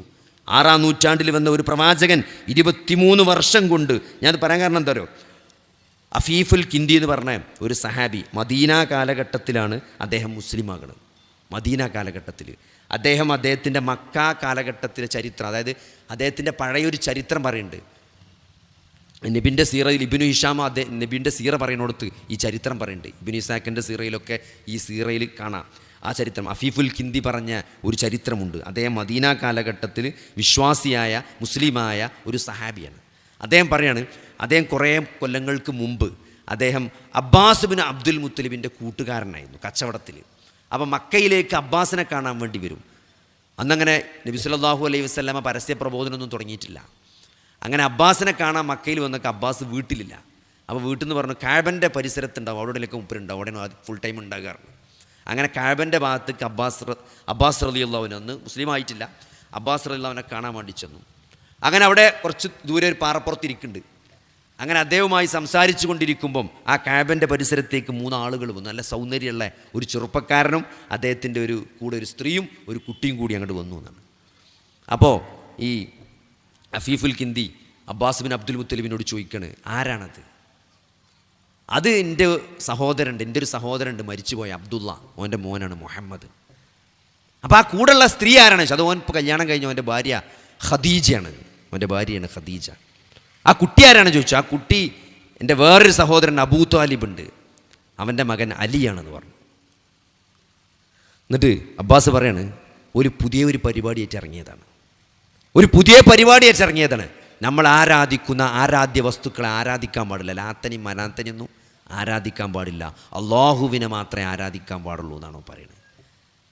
വല്ലാഹി, അബ്ബാസ് പറയണത് വല്ലാഹി ഓല് 3 ആൾ മാത്രമേ ഉള്ളൂ, ഇപ്പോൾ വേറൊരാളി ഓൽക്ക് കിട്ടിയിട്ടില്ല. നിങ്ങൾ ആലോചിച്ച് നോക്കി, ഇത് ലോകത്ത് കഅബൻ്റെ അടുത്ത് നടന്ന ഒരു വർത്താനാണ്. 1440 കൊല്ലം മുമ്പ് 1440 കൊല്ലം മുമ്പ് പറഞ്ഞൊരു ഡയലോഗാണ്. ഓൽക്ക് ആകെ ഇപ്പോൾ 3 ആളുള്ളൂ. ഇന്ന് നോക്കി സഹോദരങ്ങളെ, 180 കോടി കഴിഞ്ഞു മുസ്ലിം ജനസംഖ്യ, 200 കോടിൻ്റെ അടുത്തെത്താനായി. ആ 3 ആളിൽ നിന്ന് 200 കോടിയിലേക്ക് എത്തിയ മുസ്ലിം ജനസംഖ്യ. എങ്ങനെയാണ് സഹോദരങ്ങളെ ഈ ഒരു 3 ആളിൽ നിന്ന് ഈ 180-200 കോടി ആളുകൾ ഉണ്ടായത്? എങ്ങനെയാണ്? വെറുതെ ഉണ്ടായതാണോ? ഒരു 3 ആളിൽ നിന്ന് 180 കോടി 200 കോടിയിലേക്ക് ഈ ആദർശം എത്തിയിട്ടുണ്ടെങ്കിൽ ആ ആദർശത്തിൻ്റെ കഴിവാണത്. അത് അല്ലാഹുവിൻ്റെ കഴിവാണ്. യുസബ്ബിഹു ലില്ലാഹി മാ ഫിസ് സമാവാതി വമാ ഫിൽ അർളിൽ മലിക്കിൽ ഖുദ്ദൂസിൽ അസീസിൽ ഹകീം ഹുവല്ലദീ ബഅസ ഫിൽ ഉമ്മിയീന റസൂലൻ മിൻഹും യത്ലൂ അലൈഹിം ആയാതിഹി വയുസക്കീഹിം വയുഅല്ലിമുഹുമുൽ കിതാബ വൽ ഹിക്മ വഇൻ കാനൂ മിൻ ഖബ്ലു ലഫീ ളലാലിൻ മുബീൻ. സൂറത്തു ജുമുഅയിൽ അള്ളാഹു 2-ാമത്തെ ആയത്തിലൂടെ നമ്മളെ പഠിപ്പിക്കുകയാണ് എങ്ങനെയാണ് 23 വർഷത്തെ മുഹമ്മദ് നബി സല്ലല്ലാഹു അലൈഹി വസല്ലമയുടെ ആ മക്കയിലെ ജീവിതത്തിൽ ഇത്രയും അധികം ആളുകൾ എങ്ങനെയാണ് മാറിയത്, ആ മാറ്റത്തിൻ്റെ കാരണം അതെങ്ങനെയാണ് എന്നാണ്. അത് അള്ളാഹിൻ്റെ റസൂലിൻ്റെ കഴിവല്ല, അത് അള്ളാഹുവിൻ്റെ ഒരു പ്രവാചകനെ അവർക്കിടയിൽ നിന്ന് എഴുത്തും വായനയും അറിയാത്ത ഒരു പ്രവാചകനെ അവർക്കിടയിൽ നിന്ന് അവരിലേക്ക് നിയോഗിതനാക്കിയ ആ തെരഞ്ഞെടുത്ത അള്ളാഹു എന്നിട്ടോ ആ പ്രവാചകൻ അവർക്ക് ഖുർആൻ ഓതിക്കൊടുത്തു. വയുഅല്ലിമുഹുമുൽ കിതാബ വൽ ഹിക്മ, അവരെ കിതാബ് പഠിപ്പിച്ചു എന്നാണ്, ഹിക്മത്ത് പഠിപ്പിച്ചു എന്നാണ്. വയുസക്കീഹിം, അവരെ സംസ്കരിച്ചു എന്നാണ്. അവരെന്തൊക്കെയോ തോന്നിവാസങ്ങൾ ചെയ്തിരുന്ന ആളുകളെ ഏറ്റവും നല്ല ആളുകളാക്കി 23 വർഷം കൊണ്ട് ആ മാറ്റമുണ്ടാക്കിയത് എങ്ങനെയാണ്? അവരെ അള്ളാഹുവിൻ്റെ ഗ്രന്ഥം പഠിപ്പിച്ചു എന്നാണ്. അത് റസൂൽ അവർക്ക് ഓതിക്കൊടുത്തു. യത്ലൂ അലൈഹി എന്നാണ്, തിലാവത്ത് നടത്തി എന്നാണ്. പിന്നെ വയുഅല്ലിമുഹും, അവരെ പഠിപ്പിച്ചു എന്നാണ്. പഠിപ്പിച്ചു. കിതാബ് അങ്ങോട്ട് ഓതിക്കൊടുത്ത് ജീവിതത്തിലൂടെ അള്ളാൻ്റെ റസൂൽ പഠിപ്പിച്ചൊക്കെയാണ്. എന്നിട്ടോ ഹിക്മത്തും പഠിപ്പിച്ചു. എന്താണത്? ആ 23 വർഷത്തെ അതിൻ്റെ പൂരകമായി വരുന്ന റസൂൽ സല്ലല്ലാഹു അലൈഹി വസല്ലമയുടെ ജീവിതമാകുന്ന ആ ഹദീസുകളൊക്കെ അവരെ പഠിപ്പിക്കുകയാണ്. നബി ഇങ്ങനെയായിരുന്നു, നബി അങ്ങനെയായിരുന്നു, നബി ഇന്നത് ചെയ്തു, ഇന്നത് ചെയ്യാൻ പറഞ്ഞു എന്ന് എത്ര ഹദീസുകൾ, സഹീഹായ ഹദീസുകൾ 1400 വർഷം ഇപ്പുറവും നമ്മൾ കാണുകയാണ്, അനുഭവിക്കുകയാണ്. ആ ദീനാണ് ഇന്നും വള്ളിപുള്ളി മാറ്റമില്ലാതെ നമ്മുടെ മുമ്പിലുള്ള ദീൻ. ഇമാം മാലിക് പറഞ്ഞതുപോലെ ആ ആളുകൾ എന്തൊന്നുകൊണ്ടാണോ മാറിയത് അതുകൊണ്ട് തന്നെയാണ് നമ്മളും മാറുക. അതുകൊണ്ട് തന്നെ ഒരാൾക്ക് മാറ്റം ഉണ്ടാക്കാൻ കഴിയുള്ളൂ. അതുകൊണ്ട് സഹോദരങ്ങളെ, നമ്മുടെ ജീവിതത്തിൽ മാറ്റം ഉണ്ടാകണമെങ്കിൽ ഈ ഒരു ചിന്ത, നമ്മൾ എന്തിനാണ് ഈ ഭൂമിയിലേക്ക് വന്നത്? അത് വളരെ വൈകി നമ്മൾ മരണം നിശ്ചയമായി നമ്മളെ ക്യാൻസറാണ് എന്ന റിപ്പോർട്ട് കയ്യിൽ കിട്ടുന്നതിൻ്റെ മുമ്പ് ആ ഒരു ചിന്തയിലേക്ക് എത്തി ജീവിതത്തിൽ മാറ്റമുണ്ടാകാൻ നമുക്ക് സാധിക്കണം. എത്രയോ സെക്കൻഡുകൾ നമ്മുടെ ജീവിതത്തിൽ കഴിഞ്ഞു പോയി. ഓരോ സെക്കൻഡിൻ്റെയും വില നമ്മൾ മനസ്സിലാക്കിയിട്ടില്ല. നമ്മുടെ ആയുസ്സിന് 1 മാസമുള്ളൂ, അല്ലെങ്കിൽ 6 മാസമേ ജീവിക്കൂ, നിങ്ങളെ ക്യാൻസർ ലിവറിനെ ബാധിച്ചിട്ടുണ്ട് എന്ന് നമ്മളോട് പറയപ്പെടുമ്പോൾ നമ്മൾ തിരിച്ചറിയും ഒരു സെക്കൻഡിൻ്റെ വില എത്രയായിരുന്നു, നമ്മൾ നഷ്ടപ്പെടുത്തിയ ജീവിതത്തിൻ്റെ വില എത്രയാണെന്ന് സഹോദരങ്ങളെ നമ്മൾ മനസ്സിലാക്കും. നിങ്ങൾ നോക്കി, ഒരു ഹദീസിൽ കാണാം, മർറ റസൂലുള്ളാഹി സ്വല്ലല്ലാഹു അലൈഹി വസല്ലം, അള്ളാഹുവിൻ്റെ റസൂല് ഇങ്ങനെ നടന്നു പോവുകയാണ്. ഒരു ഖബറിനരികിലൂടെ, ദുഫിന ഹദീസ് എന്നാണ്, വളരെ വളരെ റീസെൻ്റായിട്ട് മറവ് ചെയ്യപ്പെട്ട ഒരു ഖബറിൻ്റെ അരികിലൂടെ അള്ളാൻ്റെ റസൂൽ ഇങ്ങനെ നടന്നു പോവുകയാണ്. അപ്പോൾ എന്താ, നമുക്കിപ്പോൾ നമ്മളെ ഖബർസ്ഥാനിൽ നമ്മൾ കണ്ടറിയാം. ഇപ്പോൾ ഇന്നലെ മിഞ്ഞാന്നോ മറവ് ചെയ്ത ഖബർ കണ്ടാൽ നമുക്ക് മനസ്സിലാവും. ഇതിപ്പോൾ ഇന്നലെ കുത്തി, ഇന്നലെ അല്ലെങ്കിൽ മിഞ്ഞാന്ന്, ഇപ്പോൾ പുതിയൊരു ഖബറാണെന്ന് കണ്ടാൽ മനസ്സിലാവും. അങ്ങനത്തെ ഒരു ഖബറിൻ്റെ അരികിലൂടെ അള്ളാൻ്റെ റസൂൽ ഇങ്ങനെ നടന്നു പോവുകയാണ്. അപ്പോൾ അള്ളാൻ്റെ റസൂൽ പറയാണ്, ഈ ഖബറിൻ്റെ ഉള്ളിലുള്ള, ഈ ഖബറിൽ കിടക്കുന്ന ഖബറാളി ഇപ്പോൾ ആഗ്രഹിക്കുന്നത് എന്താ അറിയോ? ആഗ്രഹിക്കുന്നത് ഈ ദുനിയാവിലെ മുഴുവൻ ഈ ദുനിയാവിലെ ഏറ്റവും പ്രധാനപ്പെട്ടത് 2 റക്അത്ത് സുന്നത്ത് നമസ്കാരമാണ്. റക്അത്താനി ഖഫീഫത്താനി, ഏറ്റവും ലഘുവായ 2 റക്അത്ത് നമസ്കാരം. നോക്കി, ഏറ്റവും ലഘുവായ 2 റക്അത്താണെന്താ? നമ്മൾ പള്ളിക്കൊക്കെ കയറിയിട്ട് വെറും ഫാത്തിഹ ഓതി വളരെ സ്പീഡിൽ ഒരു 2 മിനിറ്റ് കൊണ്ട് 1.5 മിനിറ്റ് കൊണ്ട് നമ്മൾ നമസ്കരിക്കുന്ന ഒരു 2 റക്അത്ത് നമസ്കാരമുണ്ട്. അതിന് എത്ര സമയം വേണം? ഒരു 1.5-2 മിനിറ്റ് മാക്സിമം. നമ്മൾ ഫാത്തിഹയൊക്കെ സ്പീഡിൽ ഓതി നമ്മൾ 2 റക്അത്ത് സുന്നത്ത് നിസ്കരിക്കും, അതിന് 2 മിനിറ്റ് മതി മാക്സിമം. ആ ഒരു 2 റക്അത്ത് നമസ്കാരമാണ് നിങ്ങൾക്ക് ബാക്കിയുള്ള നിങ്ങളുടെ ഈ ആയുസ്സിൽ ഏറ്റവും പ്രധാനപ്പെട്ടതെന്ന് അയാൾ മനസ്സിലാക്കിയതാണ്.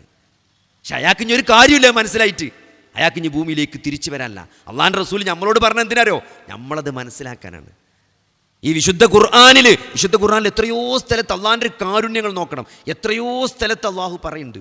എന്താണ്? ഖബറാളികളും സ്വർഗാവകാശികളും, സ്വർഗത്തിലുള്ള ആളുകളും നരകത്തിലുള്ള ആളുകളും തമ്മിലുള്ള സംസാരം. നിങ്ങളെന്താ നരകത്തിൽ വരാൻ കാരണം? ഞങ്ങൾ നിസ്കരിക്കുന്നവരായിരുന്നില്ല, ഞങ്ങൾ സാധുക്കൾക്ക് ഭക്ഷണം കൊടുക്കുന്നവരായിരുന്നില്ല, ഞങ്ങൾ ഈ മരണത്തിന് ഒരു ശേഷം ഒരു വിചാരണയെ ഞങ്ങൾ പ്രതീക്ഷിച്ചിരുന്നില്ല. ഇതൊന്നും നടന്നതല്ല സഹോദരങ്ങളെ, ഇതൊക്കെ നടക്കാനിരിക്കുന്ന ഡയലോഗാണ്. ഇതൊക്കെ വരാൻ പോണ കാര്യങ്ങളാണ്. വരാൻ പോകുന്ന കാര്യങ്ങൾ ഇത്ര കൃത്യമായിട്ട് അള്ളാഹു നമുക്ക് പറഞ്ഞു തരുന്നത് എന്തിനാണ്? നമ്മൾ മാറാൻ വേണ്ടിയിട്ടാണ്, നമ്മൾ നന്നാകാൻ വേണ്ടിയിട്ടാണ്, ഈ ആയുസ് ഉപയോഗപ്പെടുത്താൻ വേണ്ടിയിട്ടാണ്. അള്ളാൻ്റെ റസൂൽ ആ ഖബറിനരികിലൂടെ നടന്നു പോയപ്പോൾ എന്താ പറഞ്ഞത്? ഈ ഖബറാളിപ്പോൾ ആഗ്രഹിക്കണം എന്താ അറിയോ? ബാക്കിയുള്ള നിങ്ങളുടെ ആയുസ്സിൽ ഏറ്റവും പ്രധാനപ്പെട്ടത് 2 റക്അത്ത് സുന്നത്ത് നിസ്കാരമാണെന്നാണ്. അത് അയാൾക്ക് തിരിച്ചറിഞ്ഞ പക്ഷെ അയാൾക്ക് ഇനി നിസ്കരിക്കാൻ പറ്റൂല. അയാളുടെ അക്കൗണ്ടൊക്കെ ക്ലോസ് ചെയ്തിക്കണ്, ഫ്രീസ് ചെയ്തിക്കണ്. അയാൾക്ക് ഇനി മക്കൾ വല്ല ചെയ്തത് മാത്രമേ അയാളെ ഖബറിലേക്ക് വരുള്ളൂ. അയാൾ എന്തെങ്കിലും വല്ല നന്മകൾ, ജാരിയായ സ്വതക്കകൾ ഇവിടെ ഉപേക്ഷിച്ചിട്ടുണ്ടെങ്കിൽ അതിൻ്റെത് അയാളെ ഖബറിലേക്ക് വരും. അയാൾ ആർക്കെങ്കിലും വല്ല അറിവും പറഞ്ഞു കൊടുത്തിട്ടുണ്ടെങ്കിൽ ആ അറിവ് കൊണ്ട് ആരെങ്കിലും അമൽ ചെയ്താൽ അതും ഞാൻ ഖബറിലേക്ക് വരുള്ളൂ. ബാക്കിയൊന്നും ഇനി വരാനല്ല, ഒക്കെ ക്ലോസ് ആയി പോയിക്കണ്. എന്നാൽ സഹോദരങ്ങളെ, നമ്മൾ ആയുസ് ഇങ്ങനെ തുറന്നു കിടക്കുകയാണ്.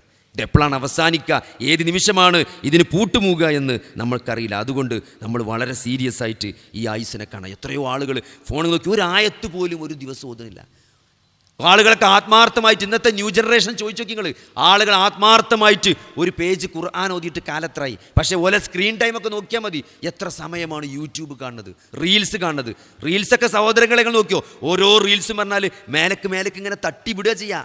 ഒരു റീൽസ് കണ്ട അതേപോലത്തെ അടുത്ത താഴത്ത് വന്ന് നിൽക്കുന്നുണ്ടാവും. അപ്പോൾ അത് കാണും, ഒരേപോലത്തെ സാധനങ്ങൾ.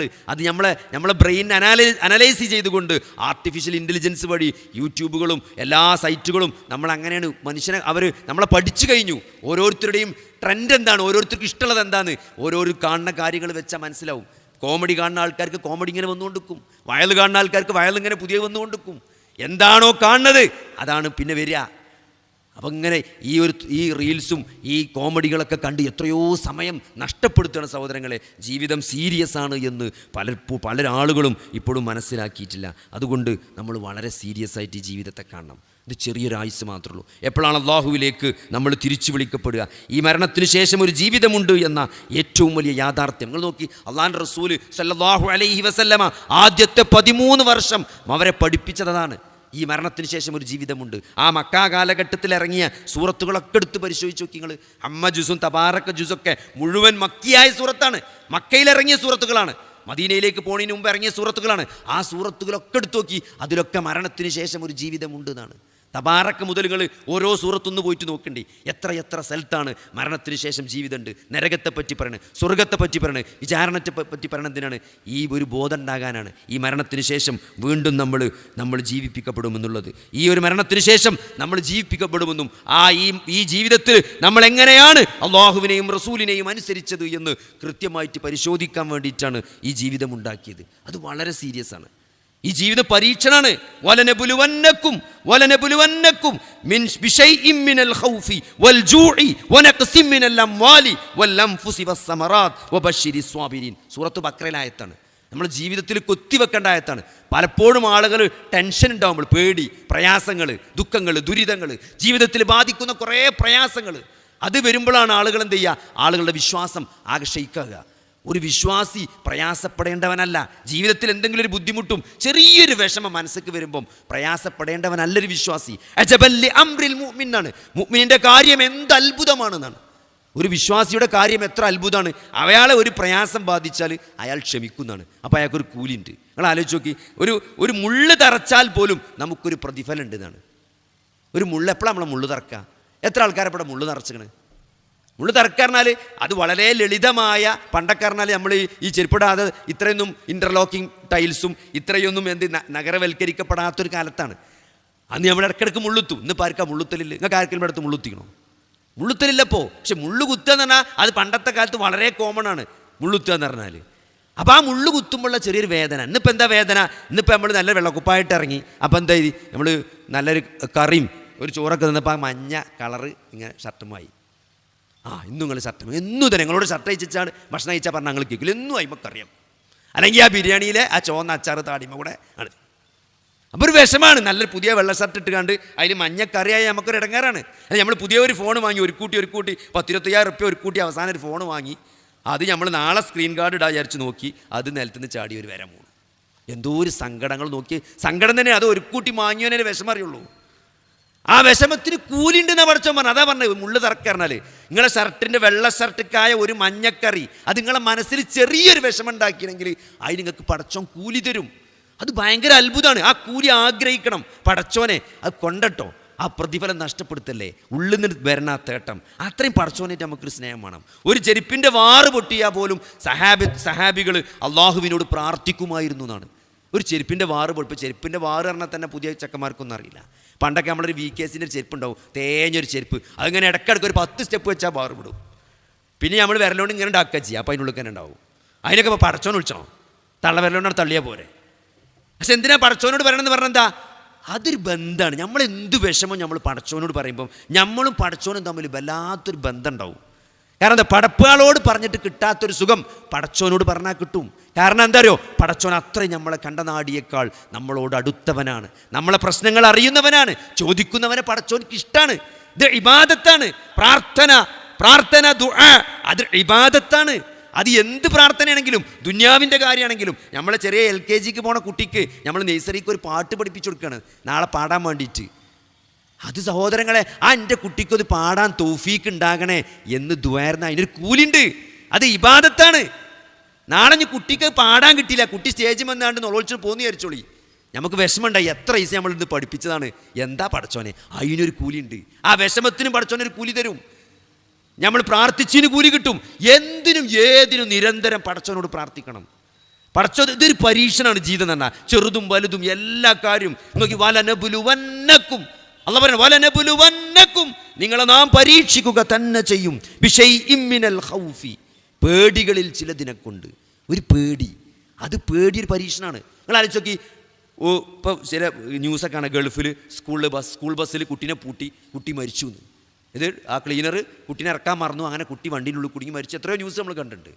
അതിൻ്റെ പിറ്റേന്ന് നമ്മളെ പെണ്ണുങ്ങൾ പറയുന്നത്, നോക്കി കുട്ടി പോയിന്, രാവിലെ ഉറക്കം വന്നിട്ടാണ് പോയത്, അതാ ബാക്കത്തെ സീറ്റിലേറ്റ് കടന്ന് ഉറങ്ങിയിട്ടുണ്ടാവും, നിങ്ങളൊന്ന് വിളിച്ചു ചോദിച്ചാൽ ഇറങ്ങിക്കണമെന്ന് ചോദിച്ചാളി. അതെന്താ ഒരു പേടിയാണ്, പേടി വെറുതെ പേടിച്ചാ അതൊരു പരീക്ഷണമാണ്. വലനബുലുവൻ, നിങ്ങൾ നാം പരീക്ഷിക്കുക തന്നെ ചെയ്യുന്നതാണ്. വൽജൂഇ, വിശപ്പ് കൊണ്ട് പരീക്ഷിക്കുക. ഈ ആയത്ത് ഓതി ഞാൻ എപ്പോഴും ആലോചിക്കും, വിശപ്പ് കൊണ്ട് പരീക്ഷിക്കുക. എനിക്കതുവരെ ഒരു പരീക്ഷണം ജീവിതത്തിൽ വിശപ്പ് കൊണ്ട് ഉണ്ടായിട്ടില്ല. ഇവിടെ ഇരിക്കണ ആർക്കെങ്കിലും വിശപ്പ് കൊണ്ട് പരീക്ഷണം ഉണ്ടായിക്കണോ?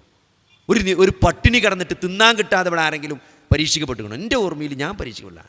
എൻ്റെ വാപ്പയൊക്കെ പണ്ട് പറഞ്ഞു, ഓരോ ചെറുപ്പത്തിലൊക്കെ തിന്നാൻ കിട്ടാതായിരുന്നു, മദ്രസക്ക് പോയപ്പോൾ തേങ്ങൻ്റെ വെള്ളം കുടിച്ച് പോയിരുന്നു, ചക്കച്ചോളം തിന്ന് പോയിരുന്നു എന്നൊക്കെ കേൾക്കാം. ഇവിടെ എന്ത് തിന്നണം എന്നല്ല കൺഫ്യൂഷനുള്ളൂ. പൊറാട്ടമാണോ, കപ്സമാണോ, മന്തിമാണോ, നീളുള്ള അരിമാണോ, ചെറിയ അരിമാണോ? അല്ലാതെ തിന്നാൻ കിട്ടാത്ത പ്രശ്നമല്ല, പറ്റാത്ത പ്രശ്നമാണ്. 2-3 ഉണ്ടാവും, ഇന്നും ഒന്നും വേണ്ട കുട്ടിക്ക്. നാലില്ലാത്തതാ ചോദിച്ചാൽ 4 എടുത്ത് വെച്ചാലും ഇല്ലാത്തതാണ് ചോദിക്കും. അതാണ് പുതിയ പരീക്ഷണം. പണ്ട് തിന്നാൻ കിട്ടാത്ത പരീക്ഷണമായിരുന്നു. അപ്പോൾ ഞാൻ വിചാരിച്ച് 10-40 ഞാൻ ഇപ്പോൾ 45 വയസ്സായി, 44 വയസ്സായി, എനിക്കൊരു പട്ടിണി കിടന്നായിട്ടൊരു ഓർമ്മല്ല. എൻ്റെ അറിവിൽ ആർക്കും ഞാൻ കണ്ടിട്ടില്ല അങ്ങനെ പട്ടിണി കിടന്ന് ഇടങ്ങാറായ ആൾക്കാരൊന്നും. എന്തെങ്കിലുമൊക്കെ കിട്ടും, റേഷൻ പിടി പോയാൽ 2 റുപ്യേൻ്റെ അരിയെങ്കിലും കിട്ടും അല്ലേ, ഇനി കുറച്ച് ഒട്ടലുണ്ടെങ്കിലും തിന്നാലൊക്കെ പോകും, നല്ല കറി കൊഴിച്ചാൽ. ഇതിങ്ങനെ ഞാൻ അങ്ങനെ എൻ്റെ മനസ്സിലിങ്ങനെ ഇതിങ്ങനെ കിടക്കണം, എന്താ പട്ടിണിയോട് പരീക്ഷിക്കണം, ഇവിടെ ഒന്നും ഇപ്പോൾ ആർക്കോ ഇല്ലല്ലോ. അങ്ങനെ ഞാനിങ്ങനെ പോകും, ICU അങ്ങനെ നടക്കുമ്പോഴേ ഒരാളിനെ ഇങ്ങനെ വിളിച്ച്, അപ്പോൾ എൻ്റെ രോഗി അതിൻ്റെ അപ്പുറത്ത് കിടക്കുന്നുണ്ട്, ഇതതിൻ്റെ ഞാൻ അറിയാത്ത ഒരാളാണ്, നിന്നെ താടിയെ കണ്ടിട്ട് ചിലപ്പോൾ നല്ലൊരാളായിരിച്ച് വിളിച്ചേക്കാരോ, ഇന്നെങ്ങനെ വിളിച്ചെടുത്തേക്ക്. അപ്പോൾ ഞാൻ ചെന്നപ്പോൾ അയാൾ പറഞ്ഞു, ഒരിറ്റ് വെള്ളം എൻ്റെ തൊള്ളിക്കൊന്ന് ഉറ്റിച്ച് വെച്ചു. അപ്പോൾ ഞാൻ അങ്ങനെ തൊള്ളിക്ക് നോക്കുമ്പോൾ അതൊക്കെ അങ്ങനെ ആകെ ചുണ്ടൊക്കെ പൊട്ടി അങ്ങനെ വിണ്ട് കീറി നിൽക്കുക. അപ്പോൾ നമുക്ക് അങ്ങനെ ഒഴിച്ചു കൊടുക്കാൻ പറ്റില്ല, ഇയാൾ എന്തിനാ കിടക്കണമെന്ന് അറിയണ്ട ഇവിടെ. അപ്പോൾ ഞാൻ കേസ് ഷീറ്റൊക്കെ നോക്കിയപ്പം അയാളെ കുടലിന് ഓപ്പറേഷൻ ചെയ്ത് കിടക്കുകയാണ്. കുടൽ മുറിച്ചൊരു കഷ്ണം എടുത്ത് ഒഴിവാക്കിയാണ്. രക്തോട്ടം പോയിട്ട് കുടൽ കറുത്തു പോയി, ഒരു പീസ് മുറിച്ച് കുടൽ കൂട്ടി തുന്നി വെച്ചതാണ്. അപ്പോൾ ഈ തുന്ന് സെറ്റാകാതെ ഭക്ഷണം കഴിക്കാൻ പറ്റില്ല.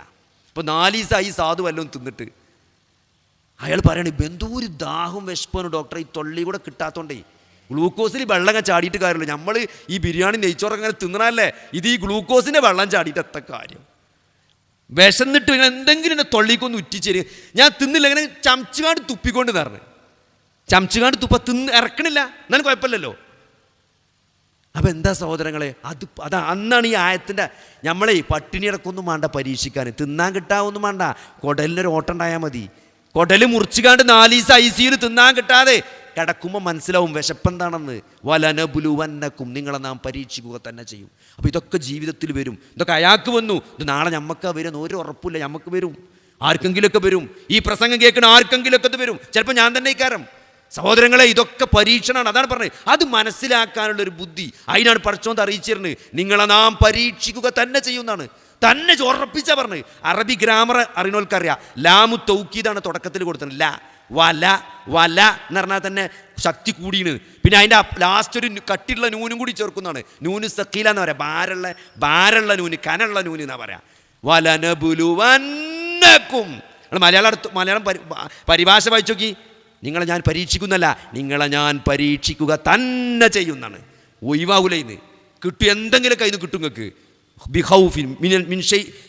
മിനൽ ഖൗഫി, പേടിയിൽ നിന്ന് എന്തെങ്കിലുമൊക്കെ കൊണ്ട് നിങ്ങളെ പരീക്ഷിക്കും. നേരത്തെ ആ സാധുവിനെ പറയല്ലേ, ക്യാൻസർ ഉണ്ട് എന്ന് പേടി. എന്തൊരു ഭീകരാവസ്ഥയാണ്, ഇല്ലാഞ്ഞിട്ടും പേടിച്ച് നടക്കുക. ക്യാൻസറുള്ളതിനേക്കാൾ ഭീകരമായ അവസ്ഥ, അതൊരു പരീക്ഷണമാണ്. വൽജൂ, വിശപ്പ് കൊണ്ട് പരീക്ഷിക്കും. വനഖ്സിമിനൽ അംവാലി വല്ലംഫുസ്, സ്വത്തും സമ്പത്തും ശരീരങ്ങളൊക്കെ അത് പോകുക എന്ന് പറഞ്ഞാൽ ഉറ്റവരും ഉടയവരൊക്കെയാണ് മരിച്ചു പോവുക, സമ്പത്ത് നഷ്ടപ്പെട്ടു പോവുക. ഒരു ന്യൂസ് ഞാൻ എപ്പോഴും ഓർക്കുകയാണ്, ജർമ്മനിയിലെ വലിയൊരു കോടീശ്വരൻ, $16 ബില്യൺ ആസ്തിയുള്ള വലിയൊരു കോടീശ്വരൻ ഒരു ദിവസം രാവിലെ ആത്മഹത്യ ചെയ്തു. ഒരു ദിവസം രാവിലെ. കാരണം എന്താ അറിയോ, $6 ബില്യൺ അയാൾക്ക് എന്തോ ബിസിനസ്സിൽ നഷ്ടം വന്നു, അതിന് അയാൾ ആത്മഹത്യ ചെയ്തു. നിങ്ങൾ ആലോചിച്ച് നോക്കി, ആ $14 ബില്യൺ ഉള്ള ഒരാൾ $6 ബില്യൺ നഷ്ടപ്പെട്ടപ്പം തൂങ്ങി മരിച്ചു. $8 ബില്യൺ അയാളെ കയ്യിലുണ്ട്. $8 ബില്യൺ എത്ര? നിങ്ങൾ നമ്മളൊരു 100 തലമുറ അടിച്ചു പൊളിച്ച് ജീവിച്ചാലും തീരൂല, അത്രയും അക്കൗണ്ടിൽ ബാക്കി ഉണ്ടായിട്ടാണ് പോയിട്ട് ആത്മഹത്യ ചെയ്ത്. അതെന്തരോ, ഇതൊരു പരീക്ഷണമായിരുന്നു എന്ന് തിരിച്ചറിയാൻ പറ്റാത്തതാണ്. ഈ ജീവിതത്തിനൊരു ലക്ഷ്യമുണ്ട്, ഈ മരണത്തോടെ അവസാനിക്കുന്നതല്ല, മരണത്തോടെ തുടങ്ങുന്നതാണ് ജീവിതം എന്ന തിരിച്ചറിവ്. അത് പഠിപ്പിക്കാനാണ് പ്രവാചകന്മാർ വന്നത്, അത് പഠിപ്പിക്കാനാണ് വേദഗ്രന്ഥങ്ങൾ ഇറങ്ങിയത്, അത് പഠിപ്പിക്കാനാണ് ഇവിടെ നമ്മളെന്ത് ചെയ്യുന്നത്, ഈ പ്രസംഗിക്കണതിനാണ്. നമ്മളെ സ്വയം ബോധ്യപ്പെടുത്താൻ, നിങ്ങളെ ബോധ്യപ്പെടുത്താൻ, ഇതറിയാത്ത ആളുകൾക്ക് എത്തിച്ചു കൊടുക്കാൻ. ഈ മരണത്തിന് ശേഷം നമ്മൾ വീണ്ടും ഉയർത്തെഴുന്നേൽപ്പിക്കപ്പെടും, നമ്മൾ ചോദ്യം ചെയ്യപ്പെടും. ഈ ലോകത്ത് നമുക്ക് നൽകിയ അനുഗ്രഹങ്ങളെക്കുറിച്ച് അള്ളാഹു നമ്മളെ ചോദ്യം ചെയ്യും. ആരോഗ്യമാകട്ടെ, ആയുസ്സാകട്ടെ, മുഴുവൻ സമ്പത്തും, എല്ലാ അനുഗ്രഹങ്ങളും അള്ളാഹു ചോദിക്കും. എന്നിട്ട് ആ വിചാരണയ്ക്ക് ശേഷം സ്വർഗത്തിലേക്കും നരകത്തിലേക്കും ആളുകൾ മടക്കപ്പെടുന്ന ഒരു വലിയ സന്ദർഭം വരാനുണ്ട്. അപ്പോൾ അതുകൊണ്ട് ഈ പരീക്ഷണത്തിൻ്റെ യഥാർത്ഥ അതിൻ്റെ അസ്ല് അത് നമ്മൾ മനസ്സിലാക്കണം. ഈ ജീവിതത്തിൻ്റെ യഥാർത്ഥ അസ്ല് ബേസ് അത് പരീക്ഷണമാണെന്നുള്ളതാണ്. അതിൽ അള്ളാഹുവിനെ അനുസരിക്ക്, നമ്മളെ അള്ളാഹുവിനോട് നിരന്തരം പ്രാർത്ഥിച്ച് പടച്ചോനുമായിട്ട് നമ്മൾ ഭയങ്കരമായൊരു ബന്ധം. എന്നുവെച്ചാൽ നമ്മളെ ഉമ്മ നമ്മളെ സ്നേഹിക്കുന്നതിനേക്കാൾ എൻ്റെ റബ്ബ് എന്നെ സ്നേഹിക്കുന്നുണ്ട് എന്നൊരു തിരിച്ചറിവ്, അതിനു വേണ്ടിയാണ് ഈ ജീവിതം. ഈ ഓരോ ഇബാദത്തുകളും നിങ്ങളെടുത്ത് പരിശോധിച്ചാൽ മതി. നമസ്കാരമാകട്ടെ, നോമ്പാകട്ടെ, ഉംറയാകട്ടെ, ഹജ്ജാകട്ടെ, സക്കാത്താകട്ടെ, എല്ലാ ആരാധനകളും ഈ ഒരു ബന്ധം നിലനിർത്താൻ, അത് പുതുക്കാനുമാണ്. ഒരു 5 നേരത്തെ നിസ്കാരങ്ങൾ ആലോചിക്കുക. ഓരോ 5 നമ്മൾ മഗ്‌രിബ് നിസ്കരിച്ചിട്ട് അങ്ങോട്ട് വന്നത്, നമ്മൾ ഇശാ നിസ്കരിച്ചിട്ടാണ് ഇവിടുന്ന് പോയിട്ട് നമ്മൾ ഇശാ നിസ്കരിക്കും. ഒരു മഗ്‌രിബിന് നമ്മൾ 3 ഫാത്തിഹ ഓതി. 3 ഫാത്തിഹ. എന്താണ് ഫാത്തിഹ? ഖുർആനിൻ്റെ ഓപ്പണിംഗ്, തുടക്കമാണ് ഫാത്തിഹ. അൽഹംദുലില്ലാഹി റബ്ബിൽ ആലമീൻ എന്ന് പറയുമ്പം ഒരു അൽഹംദുലില്ലാഹി റബ്ബിൽ ആലമീൻ, സർവ്വലോക രക്ഷിതാവായ അള്ളാഹുവിനാകുന്നു സ്തുതി സർവവും. ഹംദ് മുഴുവനും ഈ സർവ്വലോകങ്ങളെയും സൃഷ്ടിച്ച അള്ളാഹ്ക്കാണ്. അത് മനസ്സിൻ്റെ ഉള്ളിൽ നിന്ന് തട്ടി പറയാൻ നമുക്ക് എന്താ ഒരു വിഷമമുള്ളത്? എന്താ വിഷമമുള്ളത്? നമ്മളെ ജീവിതത്തിൽ മുഴുവൻ നമ്മളെ ജീവിതങ്ങൾ ബാക്കൊക്കെ എടുത്തു നോക്കി നമ്മളെ ആരായിരുന്നു, നമ്മളെ അവസ്ഥ എന്തായിരുന്നു അല്ലേ? നമ്മളിപ്പോൾ ഇങ്ങോട്ട് വന്നത് ഒരു കാറിലാണ്. ഒരു സൈക്കിള് ഓടിക്കണമെന്ന് നമ്മൾ ആഗ്രഹിച്ചൊരു കാലം ഉണ്ടായിരുന്നു. 50 പൈസക്കൊക്കെ അന്ന് പൈൻ്റെ സൈക്കിൾ വാടകയ്ക്ക് എടുത്ത് പഠിച്ചൊരു കാലം ഉണ്ടായിരുന്നു. അന്ന് നമുക്ക് സ്വന്തമായിട്ട് സൈക്കിളില്ലായിരുന്നു. ഇനി നമ്മൾ കാറായിട്ട് അങ്ങോട്ട് വന്നത്, അല്ലെങ്കിൽ 2 വീലറായിട്ട് അങ്ങോട്ട് വന്നത്. നമ്മൾ തിരിച്ചു പോകണു. നമ്മളെ അവസ്ഥ മെച്ചപ്പെട്ടു.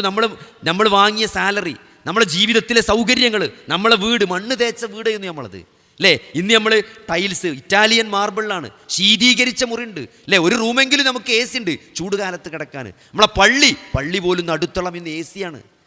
നമ്മളെ വീട്ടിൽ വാഷിംഗ് മെഷീൻ ഉണ്ട്. നമ്മൾ വീട്ടിലെ എല്ലാ സൗകര്യങ്ങളും, നമ്മളെ ജീവിതം എളുപ്പമാക്കാൻ ഉതകുന്ന ഒട്ടേറെ സൗകര്യങ്ങൾ നമുക്കുണ്ട്. നമ്മളെ ഫോണ് അല്ലേ, നമുക്ക് ആദ്യം 2G ആയിരുന്നു, പിന്നെ 3G ആയി, ഇപ്പം നമ്മൾ 5G ആണ്. നമ്മളെ വീഡിയോ ഒക്കെ ഇങ്ങനെ പണ്ട് വട്ടട്ടൊരു കാലം ഉണ്ടായിരുന്നു അല്ലേ, പ്ലേ ചെയ്യാതെ. ഇപ്പോൾ തൊട്ടാ ഡ്രൂന്ന് ഡൗൺലോഡ് ആകും. സ്പീഡ് കൂടി, നെറ്റിൻ്റെ സൗകര്യങ്ങൾ കൂടി അല്ലേ? ബസ് നമ്മളെന്താ നോക്കുക? സൂപ്പർ ഫാസ്റ്റ് നോക്കും. നമ്മൾ ടൗൺ ടു ടൗൺ നോക്കും. നമ്മൾ ദേശീയപാത വരെ ഇവിടുന്ന് തിരുവനന്തപുരത്തേക്ക് വേത്താനുള്ള പണി അല്ലേ? നമ്മളെ പുതിയ ട്രെയിൻ ഇവിടെ നിന്നാണ് വിട്ട രാജധാനി, അവിടെ തിരുവനന്തപുരത്ത് വേത്തും. നമ്മൾ 4 മണിക്കൂർ എടുത്തു എന്നാണ് നോക്കണ്. ഒക്കെ നമുക്ക് എല്ലാം നമ്മൾ എളുപ്പം ലാഭം നോക്കുകയാണ്. സഹോദരങ്ങളെ, ഇത്രയും അള്ളാഹു നമ്മൾക്ക് അനുഗ്രഹങ്ങൾ നൽകിയില്ലേ? നമ്മളെ ഒരു നല്ലൊരു മോരാച്ചിയും ഒരു വെറുംചോറും ഒരു ഇറച്ചി പുരട്ടിയതും ആഗ്രഹിച്ചിരുന്നൊരു കാലം ഉണ്ടായിരുന്നു. അത് മാറി. ഇപ്പോൾ 2, 3 കല്യാണത്തിന് നമ്മളെ മുന്നിൽ ഇങ്ങനെ കൊണ്ടുവച്ച കബ്സ, മന്തി, ബിരിയാണി, ഏതാ തിന്നണ്ടി എന്നുള്ള കൺഫ്യൂഷനാണ് അല്ലേ? എല്ലാം കുറച്ച് നോക്കി പിന്നെ ഇഷ്ടമുള്ളത് തോനെ തിന്നും. നമുക്ക് വിഭവങ്ങളുടെ ആധിക്യമാണെന്ന്. എന്നിട്ട് സഹോദരങ്ങളെ, ഉള്ളിൻ്റെ ഉള്ളിന്ന് ഇത്രയേറെ അനുഗ്രഹങ്ങൾ നൽകിയ ആ അള്ളാഹുവിന് ഒരു സ്തുതി. ഇന്ന് രാവിലെ നേരം വെളുത്തിട്ട് ഒരു കാഷ്വാലിറ്റിൻ്റെ മുമ്പിൽ നമ്മളൊന്നൊരു 5 മിനിറ്റ് പോയി നിന്നാൽ മതി. എന്തെല്ലാം രോഗികൾ അവിടെ വരുന്നത്. മൂത്രം പോകാത്ത ആൾക്കാർ, മലം പോകാത്ത ആളുകൾ, മൂത്രത്തിന് ട്യൂബിട്ട് ബ്ലോക്കായ ആളുകൾ, ഭക്ഷണം കഴിക്കാൻ പറ്റാതെ മൂക്കിൽ ട്യൂബ് ഇടാൻ വേണ്ടി വരുന്ന ആളുകൾ, ക്യാൻസറായിട്ട് ഒന്നും കഴിക്കാൻ പറ്റാത്ത ആളുകൾ, ഗ്ലൂക്കോസ് കയറ്റാൻ കൊണ്ടുവരണം, രക്തത്തിൻ്റെ അളവ് കുറഞ്ഞ് ബ്ലഡ് ക്യാൻസർ ബാധിച്ച് രക്തമില്ലാത്ത ആളുകൾ രക്തം കയറ്റാൻ കൊണ്ടുവരുന്നു. സഹോദരങ്ങളെ, ഓരോ തരത്തിലുള്ള ആളുകളെ, രോഗികളെ അവിടെ കൊണ്ടുവരികയാണ്. നമുക്കൊരു പ്രയാസമില്ലാതെ നമ്മൾ രാവിലെ ബെഡ് എണീറ്റ് വന്നു. ഒരു ബുദ്ധിമുട്ട് നമുക്കില്ല. നമ്മളെല്ലാ വ്യവസ്ഥിതികളും, നമ്മളെല്ലാ ശരീരത്തിലെ എല്ലാ അവയവങ്ങളും നല്ല 100% ഫിറ്റായിട്ട് പ്രവർത്തിച്ചു കൊണ്ടിരിക്കുകയാണ്. ഇതൊക്കെ വെറുതെ നൽകിയ, ഇതെല്ലാം ഔദാര്യമായി നമുക്ക് നൽകിയ നമ്മുടെ സൃഷ്ടാവായ അള്ളാഹുവിനെ ഉള്ളിൻ്റെ ഉള്ളിൽ നിന്ന് ഒരു അൽഹംദുലില്ലാഹി റബ്ബിൽ ആലമീൻ എന്ന് പറയാൻ എന്ത് വിഷമാണുള്ളത്? അത് ഏതായാലും നമ്മൾ പറയുന്നുണ്ട് അല്ലേ? ഏതായാലും നമ്മളൊരു ദിവസം 17 വട്ടം പറയണം, എന്നാലേ നമ്മൾ മുസ്ലിം ആവുള്ളൂ. അത് പറയുമ്പോൾ ഒന്ന് ഉള്ളു തട്ടി പറഞ്ഞൂടെ? ഏതായാലും പറയുന്നുണ്ട്. അത് പടച്ചോൻ്റെ മുമ്പിൽ കയ്യും കെട്ടിയിട്ട് അൽഹംദുലില്ലാഹി റബ്ബിൽ ആലമീൻ എന്ന് ഉള്ളിൻ്റെ ഉള്ളിൽ നിന്ന് നമ്മൾ പറഞ്ഞാൽ അർശിൻ്റെ മുകളിൽ നിന്ന് അള്ളാഹു പറയും, ഹമിദനി അബ്ദി, എൻ്റെ അടിമ എന്നെ പുകഴ്ത്തി സ്തുതിച്ചു എന്ന് പറയും. അത് കേൾക്കാൻ, അങ്ങനെ എൻ്റെ റബ്ബ് അർശിൻ്റെ മുകളിൽ നിന്ന് പറയുന്നുണ്ട് എന്ന് നമ്മൾ അറിയാൻ, അങ്ങനെ അറിയുമ്പോൾ നമുക്കൊരു സന്തോഷം വരണ്ടേ? നമ്മളെ മനസ്സിക്കൊരു സന്തോഷം, ഒരു കുളിർമ. അത് വരണമെങ്കിൽ സഹോദരങ്ങളെ നമ്മൾ പടച്ചോനെ അത്രയും സ്നേഹിക്കണം. പടച്ചോനെ നമ്മൾ അത്രയും ജീവിതത്തിൽ അടുത്തായിട്ട് കാണണം. എന്ത് വിഷമമുണ്ടെങ്കിലും എന്ത് പ്രയാസം ഉണ്ടെങ്കിലും നമ്മൾ പടച്ചോനോട് പറയാം. നിസ്കാരത്തിൽ നമ്മൾ പടച്ചോനോടാണ് സംസാരിക്കുന്നത്. ഒരു ദിവസം നോക്കി ഒരു 17 പ്രാവശ്യം അള്ളാഹുവുമായിട്ട് നിർബന്ധമായിട്ടാണ് ഈ സംസാരം നടത്തിക്കൊണ്ടിരിക്കുന്നത്. അൽഹംദുലില്ലാഹി റബ്ബിൽ ആലമീൻ എന്ന് നമ്മൾ പറയുമ്പം അർശിൻ്റെ മുകളിൽ നിന്ന് അള്ളാഹു പറയും, ഹമിദനി അബ്ദി, എൻ്റെ അടിമ എന്നെ സ്തുതിച്ചു എന്ന്. അർ റഹ്മാനിർ റഹീം, എൻ്റെ റബ്ബ് റഹ്മാനും റഹീമുമാണ് എന്ന് ഉള്ളിൽ തട്ടി നമ്മൾ പറയുമ്പം അള്ളാഹു അർശിൻ്റെ മുകളിൽ നിന്ന് പറയും, അസ്നാ അലയ്യ അബ്ദി, എൻ്റെ അടിമ എന്നെ പുകഴ്ത്തിയെന്ന്. എൻ്റെ അടിമ എന്നെ നോക്കി. അള്ളാഹു എത്ര കാരുണ്യവാനാണ്. നമ്മളെ പെരയിൽ ഒരാളെ പണിക്ക് വിളിച്ചിട്ട്, ഞാനത് പിന്നെയും പറയാൻ കാരണം നമ്മൾ ആലോചിച്ചാൽ മതി. ഒരാളെ നമ്മൾ പണിക്ക് വിളിച്ചുകൊണ്ട് അയാളൊരു മര്യാദയ്ക്ക് പണിയെടുക്കില്ലെങ്കിൽ, ഇപ്പോൾ ഒരാളെ ഒരു പുല്ല് ചെത്തിക്കയറാൻ വേണ്ടി നിങ്ങൾ വിളിച്ചു, ഒരു കുറച്ച് ഉള്ളൂ, എന്താ വെച്ചാൽ ഒരു 2 ദിവസത്തെ പണി, ഒരു 2 ദിവസത്തെ പണിക്കുള്ള സാധനം ഉള്ളു വിചാരിച്ചുള്ളൂ. നമുക്കിപ്പോൾ ബെയ്ജായിട്ടാണ് ഞാൻ, അല്ലെങ്കിൽ നമ്മളെന്നെ കൈക്കോട്ടെടുത്ത് ഇറങ്ങുമേ. അത് കണ്ട് ഒരാളെ പണിക്കുളിച്ചിട്ട് നമ്മളിങ്ങനെ ഉച്ചക്ക് വന്ന് നോക്കുമ്പം ഓൻ അതിൻ്റെ ഒരു മൂല അങ്ങനെ കുത്തിരിക്കണം അവിടെ. ഓൻ്റെ ഇത് ഇരുത്തം കണ്ടാൽ തോന്നും ഇതൊരാഴ്ചക്കുള്ള പണിയുണ്ട്. ഓനോട് ചോദിച്ചു, ഇതൊരാഴ്ച എടുക്കും. ഓൻ്റെ രാവിലത്തെ 10 മണിക്കത്തെ ചായയോടെയും ഉച്ചക്കത്തെ ചോറയും ഓൻ്റെ കടത്തും ഓൻ്റെ ഫോൺ കളിയൊക്കെ കഴിഞ്ഞ് ഇതൊരാഴ്ചക്ക് ഉണ്ടാവും ഈ ചത്താൻ.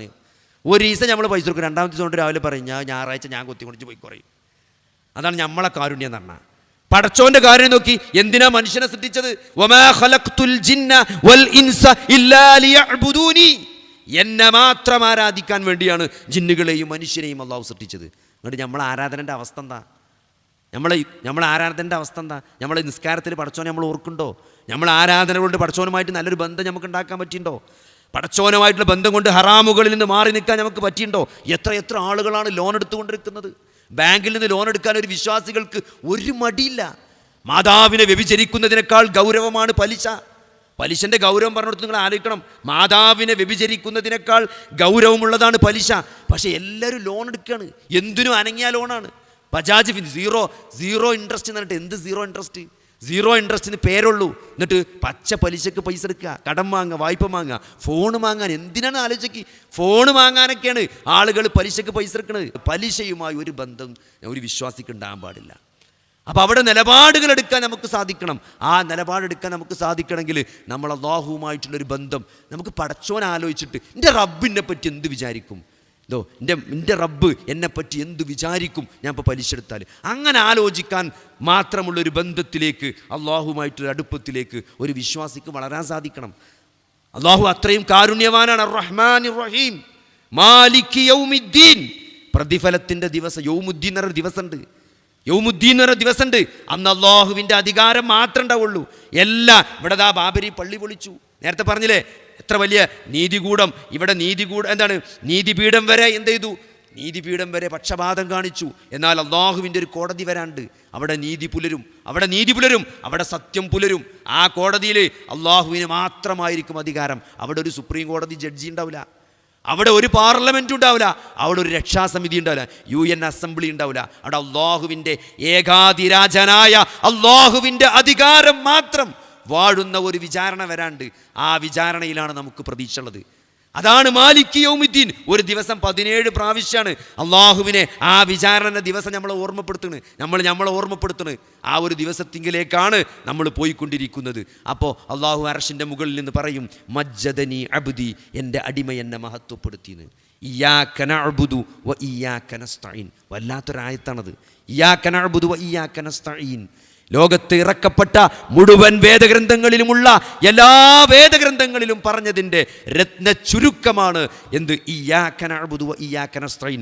ഇബ്നുൽ ഖയ്യിം അദ്ദേഹത്തിൻ്റെ സാദുൽ മആദിൽ പറഞ്ഞതാണ്. ഇത് ഇയ്യാക നഅ്ബുദു വ ഇയ്യാക നസ്തഈൻ എന്നുള്ള ആയത്തുണ്ടല്ലോ, ലോകത്ത് അള്ളാഹു മുഴുവൻ പ്രവാചകന്മാർക്കും ഇറക്കിയ വേദഗ്രന്ഥങ്ങളുടെ സംക്ഷിപ്തമാണ് ഖുർആനിൽ അള്ളാഹു ഇറക്കിയിട്ടുള്ളത്. ആ ഖുർആനിലെ മുഴുവൻ വചനങ്ങളുടെയും സംക്ഷിപ്തമാണ് ഇയ്യാക നഅ്ബുദു വ ഇയ്യാക നസ്തഈൻ എന്ന ആയത്തുള്ളത്. അതൊരു ദിവസം 17 പ്രാവശ്യം അള്ളാഹിൻ്റെ മുമ്പിൽ നമ്മൾ പറയാണ്. എന്താണത്? അപ്പോൾ അള്ളാഹ് അർശിൻ്റെ മുകളിൽ നിന്ന് എന്താ പറയാറോ? ഞാനും എൻ്റെ അടിമയും തമ്മിലുള്ള കോൺട്രാക്റ്റാണ്, കരാറാണെന്നാണ് പറയാം. എന്താണ് ആ കോൺട്രാക്റ്റ്? ഞാൻ അള്ളാഹുവിനെ മാത്രം ആരാധിക്കുന്നു, ഞാൻ അള്ളാഹുവിനോട് മാത്രം സഹായം തേടുന്നു. നിങ്ങൾ ആലോചിച്ച് നോക്കി, നമ്മുടെ ജീവിതത്തിൽ എന്തെങ്കിലും ഒരു ഖൈർ കണ്ടുവരാൻ, നമ്മളെ ബാധിച്ച ഷർറിൽ നിന്ന് രക്ഷ നേടാൻ അത് അള്ളാഹുവിനെ കൊണ്ടല്ലാതെ സാധ്യമല്ല എന്ന് നമ്മൾ അള്ളാഹിനെ കൊണ്ട് മാത്രമേ സത്യം ചെയ്യാൻ പാടുള്ളൂ, അള്ളാഹ്ക്ക് മാത്രമേ നേർച്ച നേരാൻ പാടുള്ളൂ, അള്ളാഹുവിനെ മാത്രമേ വിളിച്ചു പ്രാർത്ഥിക്കാൻ പാടുള്ളൂ. ദുആ അള്ളാഹുവിനോടല്ലാതെ പാടില്ല. അള്ളാഹ്ക്ക് മാത്രം ചെയ്യുന്ന കാര്യങ്ങൾ, അള്ളാഹുവിന് മാത്രം ചെയ്യാൻ കഴിയുന്ന കാര്യങ്ങൾ അള്ളാഹു അല്ലാത്തവരോട് ചോദിക്കുക എന്നത് അതാണ് ശിർക്ക്. അതൊരിക്കലും സംഭവിച്ചുകൂടാ. അതല്ലാത്തതെല്ലാം അള്ളാഹു പുറത്തു തരും. ശിർക്ക് ചെയ്താൽ അള്ളാഹു എന്ത് ചെയ്യും? അള്ളാഹു ഒരിക്കലും പുറത്തു തരികയില്ല എന്ന് മാത്രമല്ല, അവൻ കാലാകാലം നരകത്തിൽ കഴിയേണ്ടി വരും. അതുകൊണ്ട് ഇയ്യാക നഅ്ബുദു വ ഇയ്യാക നസ്തഈൻ എന്ന് പറയുമ്പം പടച്ചോൻ അർശിൻ്റെ മുകളിൽ നിന്ന് പറയും, ഞാനും എൻ്റെ അടിമയും തമ്മിലുള്ള കരാറാണ്. അപ്പോൾ ഇയ്യാക നഅ്ബുദു വ ഇയ്യാക നസ്തഈൻ ചൊല്ലിയിട്ട് എങ്ങനെയാണ് സഹോദരങ്ങളെ നമ്മളൊരു പുതിയ വണ്ടി എടുക്കുമ്പം അത് പുത്തമ്പള്ളി കൊണ്ട് ഈ ജാറത്തുങ്ങ കൊണ്ടുപോയിട്ട് ഒരു പച്ച പുതപ്പിട്ട് ആ വണ്ടി മൂടുകയാണ്. എന്തിന്? ആക്സിഡൻ്റ് ആകാതെക്കാൻ. പുതിയ വണ്ടി വാങ്ങിയിട്ട് ജാറത്തുങ്ങ കൊണ്ടുപോയി മൂടിച്ച എന്താത്രേ? ആ വണ്ടി ഞാൻ ആക്സിഡൻ്റ് ആകാതെക്കാൻ. സഹോദരങ്ങളെ, ആക്സിഡൻറ്റ് തീരുമാനിക്കുന്നത് ജാറത്തിലെ തങ്ങളല്ല. ജാറത്തിൽ മറമാടി ഒരാൾക്ക് ആക്സിഡൻറ്റ് തീരുമാനിക്കാനോ ആക്സിഡൻറ്റ് ഒഴിവാക്കി തരാനുള്ള കഴിവ് ഇല്ല. അത് അല്ലാഹുവിന് മാത്രമേ ഉള്ളൂ. അതുകൊണ്ട് അത് പ്രാർത്ഥിക്കേണ്ടത് പടച്ചോനോടാണ്. ആ വണ്ടി കയറുമ്പം, റബ്ബേ ഈ വണ്ടി ആക്സിഡൻ്റ് ആകുന്ന ഈ ഞങ്ങളെ കാക്കണേ എന്ന് മനസ്സിൻ്റെ ഉള്ളിൽ നിന്ന് അല്ലാഹുവിനോടാണ് തേടേണ്ടത്. അത് അല്ലാഹ് ഒരു സൃഷ്ടിക്കും ആ കഴിവ് കൊടുത്തിട്ടില്ല. ഈ കൊടുത്ത കഴിവ് എന്നാണ് ചോദിക്കണമെന്ന് പറയണ്ട. അങ്ങനെ ഒരു കഴിവ് കൊടുത്തിട്ടില്ല. അതിനാണ് പ്രവാചകന്മാർ വന്നത്. ആ കഴിവ് അള്ളാഹ്ക്കുള്ളൂ, അള്ളാഹ്ക്ക് മാത്രമേ ഉള്ളൂ എന്ന് പറയാനാണ് അമ്പിയാക്കന്മാർ, പ്രവാചകന്മാർ വന്നത്, വേദഗ്രന്ഥങ്ങൾ ഇറങ്ങിയത്. അതുകൊണ്ട് ആ ശിർക്ക് ഒരിക്കലും നമ്മുടെ ജീവിതത്തിൽ വരാൻ പാടില്ല. അള്ളാഹിനോട് മാത്രമേ പ്രാർത്ഥിക്കാൻ പാടുള്ളൂ, അള്ളാഹിനോട് മാത്രമേ സഹായം തേടാൻ പാടുള്ളൂ, അള്ളാഹിനെ കൊണ്ട് മാത്രമേ സത്യം ചെയ്യാൻ പാടുള്ളൂ, അള്ളാഹ്ക്ക് മാത്രമേ നേർച്ച നേരാൻ പാടുള്ളൂ. അതാണ് ഇയ്യാക നഅ്ബുദു വ ഇയ്യാക നസ്തഈൻ. ഇഹ്ദിനസ് സിറാത്തൽ മുസ്തഖീം, ഇഹ്ദിനസ് സിറാത്തൽ മുസ്തഖീം. വല്ലാത്തൊരു വാക്കാണത്. ആ ഒരു വാക്ക് മാത്രം മതി ഫാത്തിഹ അങ്ങോട്ട് നിറയാൻ. ഫാത്തിഹ മനസ്സിൽ ഒരു രോമാഞ്ചം ഉണ്ടാക്കാണ്ടല്ലോ, ആ ഒരൊറ്റ വാക്ക് മതി. ഇഹ്ദിനസ് സിറാത്തൽ മുസ്തഖീം. വല്ലാത്തൊരു അർത്ഥമുള്ള വാക്കാണ്. ഈ സിറാത്തൽ മുസ്തഖീമിലേക്ക് ഞങ്ങൾക്ക് ഹിദായത്ത് നൽകണേ എന്ന് ആത്മാർത്ഥമായി മനസ്സിൻ്റെ ഉള്ളിൽ നിന്ന് പറയുമ്പം 3 കാര്യങ്ങളാണ് നമ്മൾ അവിടെ അള്ളാഹിനോട് ചോദിക്കുന്നത്. ഒന്ന് ഹിദായത്ത് തന്നെയാണ്, ലാ ഇലാഹ ഇല്ലല്ലാഹ് എന്ന യഥാർത്ഥ ആദർശത്തിലേക്കുള്ള ഹിദായത്ത്. രണ്ടാമത്തത് അതനുസരിച്ച് ജീവിക്കാനുള്ള ഒരു തൗഫീക്ക്. ഇതൊക്കെ മനസ്സിലാക്കിയിട്ടും കാര്യമല്ല. ഇതനുസരിച്ച് ജീവിക്കണമെങ്കിൽ ഇപ്പോൾ ബാങ്ക് ഇങ്ങനെ കൊടുക്കുന്നുണ്ട്, നിസ്കരിക്കണം, ജമാഅത്തിന് പോകണം എന്ന അറിവുണ്ട്, പോകണമെന്ന് ആഗ്രഹമുണ്ട്. പക്ഷേ അങ്ങനെ പോകണമെങ്കിൽ ഒരു തടസ്സം അവിടെ ഉണ്ടാകാൻ പാടില്ല, അല്ലേ? നമ്മളൊന്ന് കാല് വെച്ചുത്തി മുകാൻ പാടില്ല, നമ്മളെ വണ്ടി എവിടെയെങ്കിലും തട്ടാൻ പാടില്ല, വീട്ടിൽ നിന്ന് ഇറങ്ങണ നേരത്ത് എമർജൻസി ആയിട്ട് വീട്ടിൽ തന്നെ തിരിച്ചു പോകാനുള്ള എന്തെങ്കിലും ഒരു അപകടം വീട്ടിൽ സംഭവിക്കാൻ പാടില്ല. ഇതൊക്കെ സംഭവിക്കാതിരുന്നാലേ നമുക്ക് പള്ളിയൊക്കെ എത്താൻ പറ്റുള്ളൂ. നമ്മൾ ഇറങ്ങിയിട്ട് കാര്യമല്ല. ഇറങ്ങിയാലും അവിടെ എത്തണമെങ്കിൽ ഒരു തൗഫീക്ക് തന്നെ വേണം. വണ്ടി കേടന്നു, വണ്ടി ആക്സിഡൻ്റായി, കാല് വെച്ചുത്തി മടക്കി ചവിട്ടി മൂണു, എല്ല് പൊട്ടി, നീച്ചാൻ വെച്ചാ ജമാഅത്ത് പോയി. പക്ഷെ ജമാഅത്ത് പോകാതെക്കണമെങ്കിൽ പടച്ചോൻ്റെ തൗഫീക്കുണ്ട്. ആ തൗഫീക്കാണ് ഇഹ്ദിനസ് സിറാത്തൽ മുസ്തഖീമിൽ ചോദിക്കുന്നത്. രണ്ടാമത്തെ കാര്യം. മൂന്നാമത്തെ കാര്യം എന്താ അറിയോ? ഇങ്ങനെയൊക്കെ ജീവിച്ചു, അവസാനം തല കുത്തനായി കണ്ട് ഇതിനൊക്കെ തെറ്റിപ്പോയി. മൂപ്പര് കുറേ കാലമൊക്കെ നന്നായി, ഇപ്പോൾ പുറത്തും വിട്ട് കിടക്കണം. അറിയും എത്ര ആളുകൾ ഇപ്പോൾ കഴിഞ്ഞ ദുബായി പോയ സന്ദർഭത്തിൽ എന്നെ വാട്സപ്പിലൂടെ കോൺടാക്ട് ചെയ്ത് വോയിസ് അയച്ചു തരണം എന്ന് പറഞ്ഞ ഒരാളുണ്ട്, മുടിയൊക്കെ വളർത്തി പെണ്ണുങ്ങളൊപ്പം നടക്കുന്നത്. ഞാൻ അത്ഭുതപ്പെട്ടു പോയി. നമ്മളോട് വിളിച്ച് ഖുർആനും ഹദീസൊക്കെ ഇംഗ്ലീഷിലാക്കിയിട്ട് നമുക്ക് അയച്ചു തരണമെന്ന് പറഞ്ഞ ഒരാൾ, അല്ലെ അങ്ങനത്തെ ക്ലാസ്സൊക്കെ എടുക്കാൻ ക്ലിപ്പ് അയച്ചു തരണമെന്ന് കോർഡിനേറ്റ് ചെയ്യുന്ന ഒരു മനുഷ്യൻ, ഞാൻ കൂടുതൽ വ്യക്തമായി പറയില്ല, അയാൾ മുടിയൊക്കെ വളർത്തിയിട്ട് ട്രൗസറൊക്കെ ഇട്ട് പാട്ടും കേട്ട് നടക്കുക. അപ്പം എന്താ വെച്ചാൽ ഇത് വല്ലാത്തൊരു ദുരന്തമാണ്. ഏറ്റവും കൂടുതൽ അള്ളാഹുവിൻ്റെ റസൂല് പ്രാർത്ഥിച്ചിരുന്ന ദുആണ് അല്ലാഹുമ്മ യാ മുഖല്ലിബൽ ഖുലൂബ് സബ്ബിത് ഖുലൂബനാ അലാ ദീനിക്. ഹൃദയങ്ങൾ മാറ്റിമറിക്കുന്ന റബ്ബേ, എൻ്റെ ഹൃദയത്തെ ഉറപ്പിച്ച് നിർത്തണേന്ന്. അപ്പോൾ അതുകൊണ്ട് ഇഹ്ദിനസ് സിറാത്തൽ മുസ്തഖീം എന്ന് പറയുമ്പോഴേ അതിൽ ഒരു മൂന്നാമത്തെ കാര്യം എന്താ അറിയോ? ഈ തൗഫീക്ക് മരണം വരെ നിലനിർത്തിയിട്ട് ലാ ഇലാഹ ഇല്ലല്ലാഹ് ചൊല്ലിയിട്ട് ഈമാനോടെ അങ്ങോട്ട് മരിപ്പിച്ച് തരണേന്നും കൂടി അതിലുണ്ട്. ഒരു ഇഹ്ദിനസ് സിറാത്തൽ മുസ്തഖീമിലാണ് ഈ 3 കാര്യമുള്ളത്.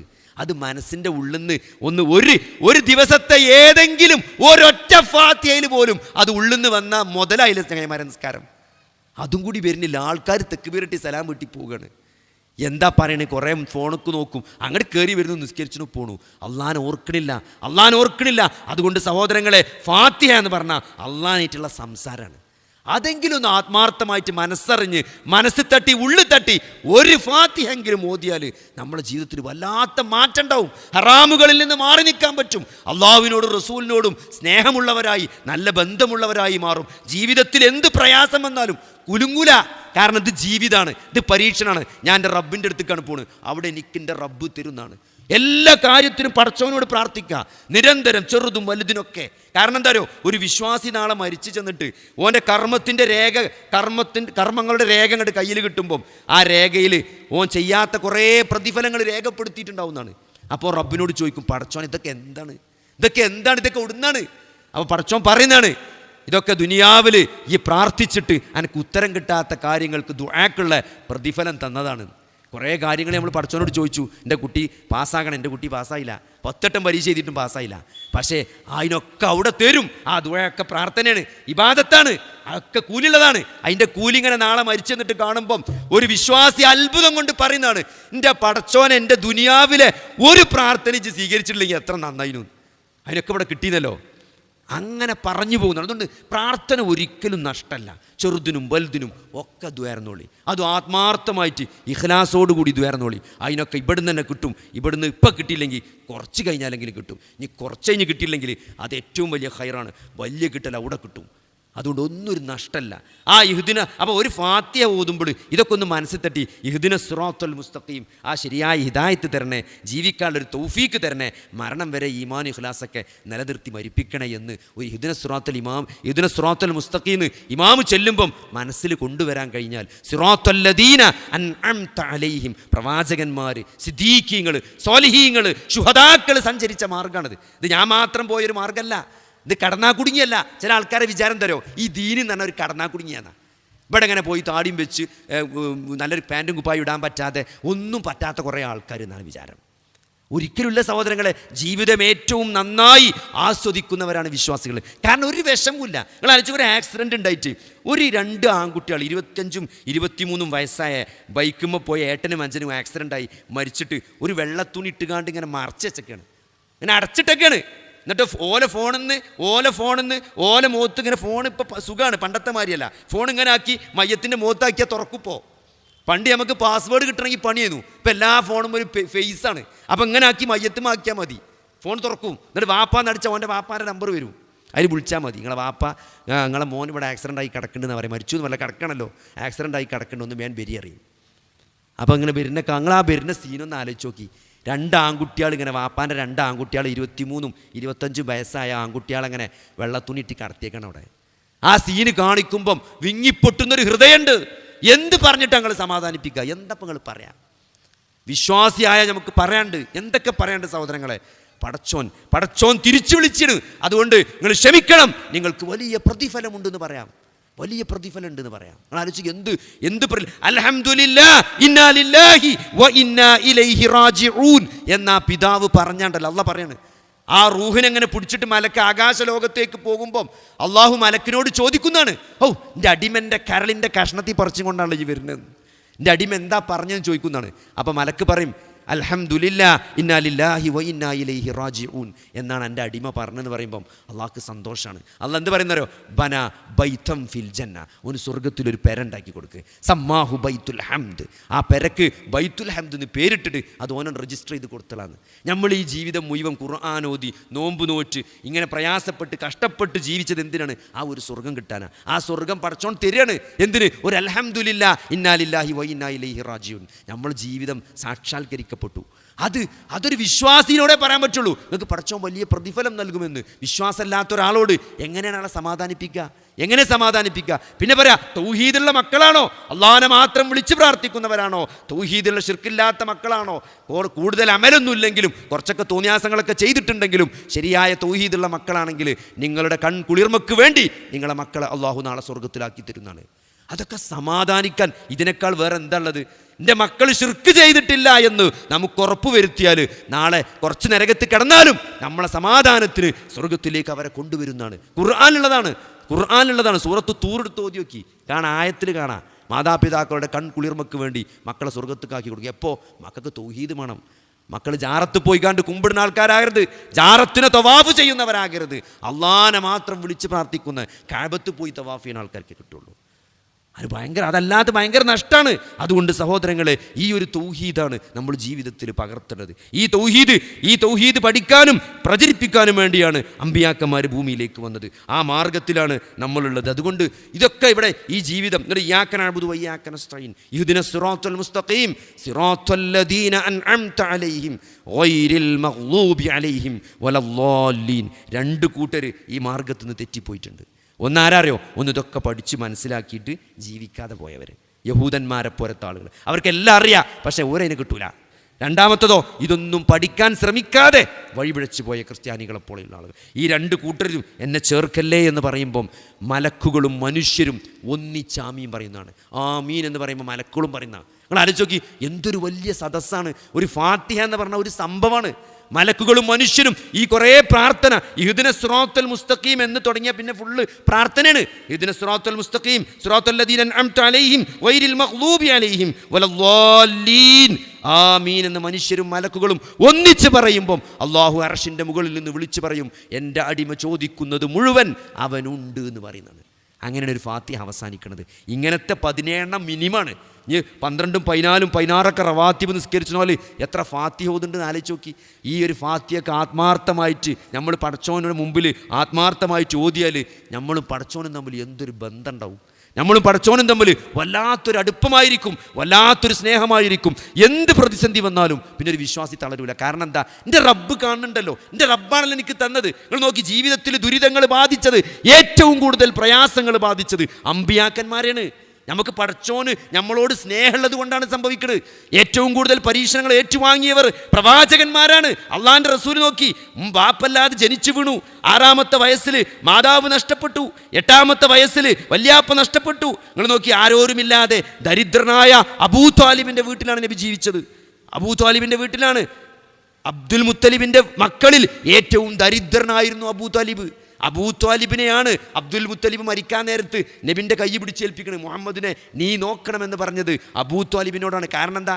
കാരണം ഉമ്മ ഒത്ത മക്കളാണ് അബൂ ത്വാലിബും അബ്ദുള്ളയും. അതുകൊണ്ട് ഒരേ ഉമ്മാൻ്റെ മക്കളായതുകൊണ്ടാണ് മൂപ്പരെ ഏൽപ്പിച്ചത്. കുറച്ചുകൂടി സ്നേഹം ഉണ്ടാവും വിചാരിച്ചിട്ട് അബൂ ത്വാലിബിനെ ഏൽപ്പിച്ചത്.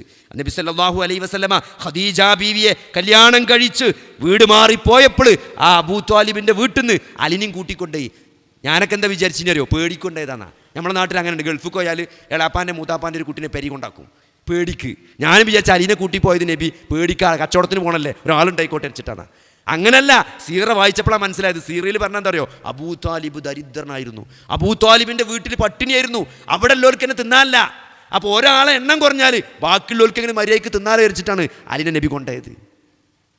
അങ്ങനെയും അത്രയും കഷ്ടപ്പെട്ടിട്ടാണ് നബി സല്ലല്ലാഹു അലൈഹി വസല്ലമ ജീവിച്ച് വളർന്നത്. എന്നിട്ടോ നബി സല്ലല്ലാഹു അലൈഹി വസല്ലമക്ക് വഹ്യ് കിട്ടി, നബിയായി നുബുവത്ത് കിട്ടി, ലാ ഇലാഹ ഇല്ലല്ലാഹ് പ്രഖ്യാപിച്ചു. അതുവരെ നിങ്ങൾ നോക്കി, നബി എന്ന് പറഞ്ഞാൽ ഭയങ്കര ഇഷ്ടമാണ്. മക്കക്കാരുടെ കണ്ണിലുണ്ണിയാണ്, അല്ലമീനാണ്. എല്ലാവർക്കും നബിനെ ഇഷ്ടമായിരുന്നു, നബിനോട് സ്നേഹമായിരുന്നു. പല പ്രശ്നങ്ങളുണ്ടാവും, നബിൻ്റെ അടുത്തേക്കാണ് വരിക. നബിനെയാണ് പല പ്രശ്നങ്ങളിലും അവർ സുൽഹുണ്ടാക്കാൻ വേണ്ടി നബിനെ കൊണ്ടുവന്ന്. എല്ലാവർക്കും ഇഷ്ടമായിരുന്നു നബിനെ. പക്ഷേ ലാ ഇലാഹ ഇല്ലല്ലാഹ്, ഈ ലാത്തനും മനാത്തനും നിങ്ങൾ വിളിച്ച് പ്രാർത്ഥിക്കരുത് കേട്ടോ. ലാത്തൊക്കെ നല്ല ആളന്നെയാണ്, പക്ഷേ ലാത്ത നിങ്ങൾ വിളിച്ച് പ്രാർത്ഥിക്കരുത്. ലാത്ത ശുപാർശ ചെയ്യൂല, ലാത്തങ്ങളെ പ്രാർത്ഥന കേൾക്കൂല. നിങ്ങൾ അള്ളാനെ വിളിക്കണം, അള്ളാനെ മാത്രം വിളിക്കണം. മാത്രമാണ് പ്രശ്നം. ആ മാത്രം പറഞ്ഞപ്പോഴാണ് പ്രശ്നമായത്. അള്ളാനെ മാത്രമേ നിങ്ങൾ വിളിക്കാൻ പാടുള്ളൂ എന്ന് നബി സല്ലല്ലാഹു അലൈഹി വസല്ലമ മക്കക്കാരോട് പറഞ്ഞപ്പോൾ എന്ത് ചെയ്തു? തബ്ബത്ത് യദാ അബീ ലഹബിൻ, തബ്ബത്ത് മുഹമ്മദെ നിനക്ക് നാശമെന്ന് അബൂലഹബ് പറഞ്ഞു. അങ്ങനെ ഓരോരുത്തരും നബി സല്ലല്ലാഹു അലൈഹി വസല്ലമയെ ആക്ഷേപിച്ചു. കുടുംബത്തിൽ നിന്ന് ബഹിഷ്കരിക്കപ്പെട്ടു, നാട്ടിൽ നിന്ന് ബഹിഷ്കരിക്കപ്പെട്ടു. നബി സല്ലല്ലാഹു അലൈഹി വസല്ലമയുടെ 2 പെൺകുട്ടികളെ കാര്യം തീർത്തു. നിങ്ങൾ ആലോചിച്ച് നോക്കി, നിങ്ങളിവിടെ ലാ ഇലാഹ ഇല്ലല്ലാഹ് പറഞ്ഞ് മുജാഹിദായതിൻ്റെ പേരിൽ നിങ്ങളെ 2 മൂത്ത മരുക്കളെയും ഡൈവോഴ്സാക്കി പെരിയിലാക്കിയ എന്താ അവസ്ഥ? കെട്ടിച്ചു വിട്ട 2 പെൺകുട്ടികളെയും പെരി കൊണ്ടാക്കി മാപ്പിളാര് ലാ ഇലാഹ ഇല്ലല്ലാഹ് പറഞ്ഞപ്പം. ജനിക്കുന്ന ആൺകുട്ടികൾ മുഴുവൻ മരിച്ചു പോകുക, പെൺകുട്ടികളെ ഡൈവോഴ്സായി പെരി കുത്തിരിക്കുക.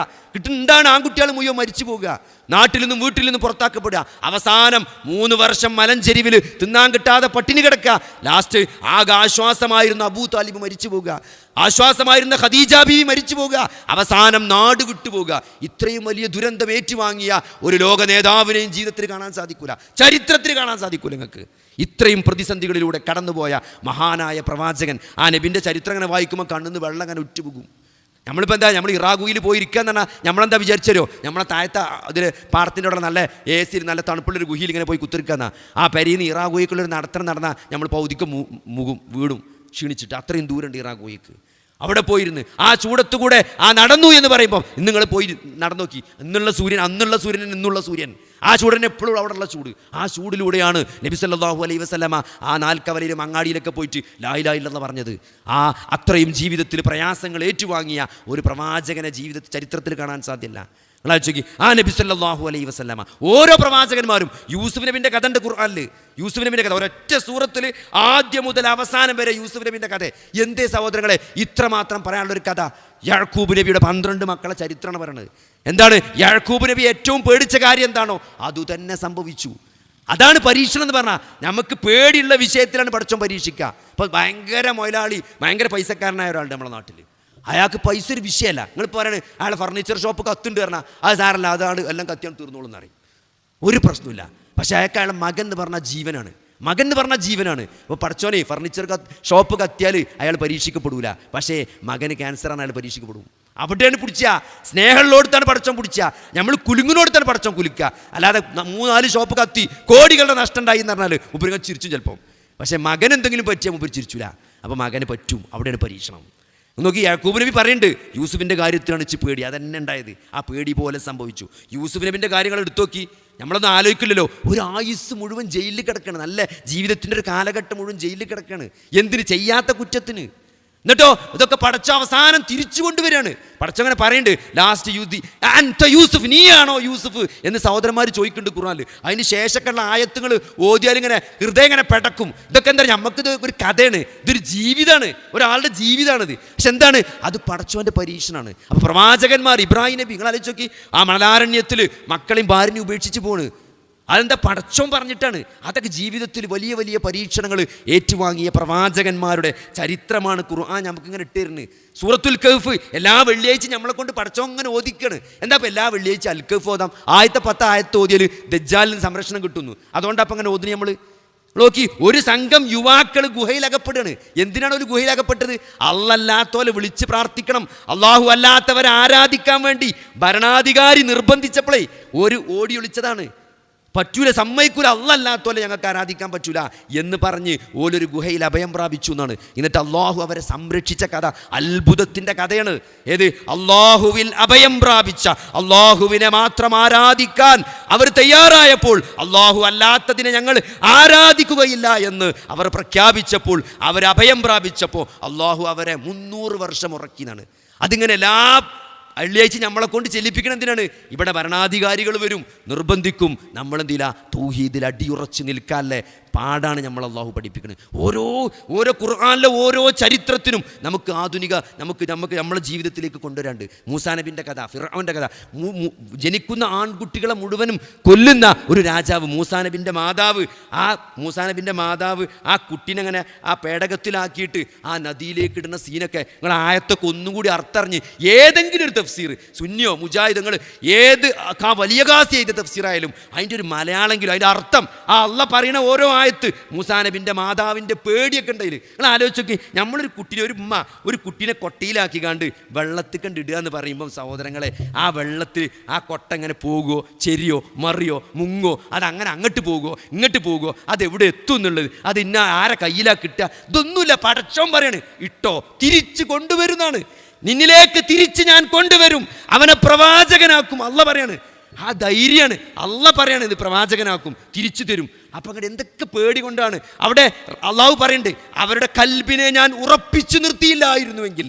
റബ്ബത്താന്നാണ് ഖുർആൻ പ്രയോഗിച്ച വാക്ക്. നമ്മളിപ്പോൾ സാധാരണ അറബികളൊക്കെ ഈ ഞരമ്പിൻ്റെ ലിഗമെൻ്റ് ACL ഉണ്ട്, പന്തളിച്ചുകൊണ്ട് ചെക്കന്മാരൊക്കെ ലിഗമെൻ്റ് ACL പൊട്ടിച്ചിപ്പോൾ. ACL അറബിയിൽ റിബാത്ത് എന്നാണ് പറയുക. റിബാത്ത് പറഞ്ഞാൽ കയറ് എന്നാ, കയറ്. റബ്ബത്താന്നാ ഖുർആൻ പ്രയോഗിച്ച പദം. അതായത് ഹൃദയത്തെ അങ്ങനെ കെട്ടി ഉറപ്പിച്ച്, ആ ഹൃദയത്തിനൊരു ഉറപ്പ് പടച്ചോൻ കൊടുത്തു എന്നാണ്. അപ്പം എന്താ പറയുക, ഈ ഉറപ്പ് തരേണ്ടത് പടച്ചോനാണ്. ആ ഉമ്മാക്ക് ആ കുട്ടിനെ പെട്ടിയിലാക്കിയിട്ട് വെള്ളത്തിൽ എറിയാനുള്ളൊരു ഉറപ്പുണ്ട്. അതൊരു ഉമ്മാനെ കൊണ്ട് സാധിക്കാൻ പറ്റാത്ത കാര്യമാണ്, കുട്ടീനെ ഒരു പെട്ടിയിലാക്കിയിട്ട് വെള്ളത്തിൽ ഇടുക എന്നുള്ളത്. പക്ഷെ അതിന് സാധിച്ചത് എന്തുകൊണ്ടാണ്? ആ ഹൃദയത്തെ അള്ളാഹു ഉറപ്പിച്ച് നിർത്തിയതുകൊണ്ടാണ്. ആ ഉറപ്പ് പടച്ചോൻ കൊടുത്തതാണ്.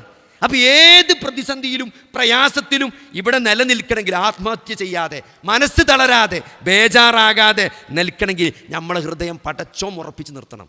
ആ തൗഫീക്ക് പടച്ചോൻ്റെ അടുത്ത് നിന്ന് വരണം. അത് കിട്ടണമെങ്കിൽ നമ്മളും പടച്ചോന് അത്ര നല്ലൊരു ബന്ധം വേണം. ആ ബന്ധമാണ് നമ്മൾ ഈ ജീവിതത്തിലൂടെ ഇങ്ങനെ ഉണ്ടാക്കുന്നത്. ഓരോ നിമിഷത്തിലൂടെയും ഓരോ സന്ദർഭത്തിലൂടെയും ഓരോ ഇബാദത്തുകളിലൂടെയും അള്ളാഹുമായിട്ടുള്ള ബന്ധം ഊട്ടി ഉറപ്പിച്ച് ഈ ജീവിതമാകുന്ന പ്രതിസന്ധികളെ, പരീക്ഷണങ്ങളെ അതിജീവിക്കുക, താണ്ടുക എന്നതാണ് ഈ ജീവിതത്തിൻ്റെ ലക്ഷ്യം. അത് തിരിച്ചറിയാത്ത ആളുകൾ ചെറിയ ചെറിയ പ്രയാസങ്ങൾ നോക്കി കുട്ടികളൊക്കെ ആത്മഹത്യക്ക് ശ്രമിക്കുക, കുട്ടികൾ തെറ്റിപ്പോവുക, നിരാശ ബാധിക്കുക. ഏറ്റവും കൂടുതൽ യുവാക്കളായ ആളുകൾ ജീവിത നൈരാശ്യമായി കൗൺസിലിംഗ് സെൻ്ററുകളിൽ വരികയാണ്.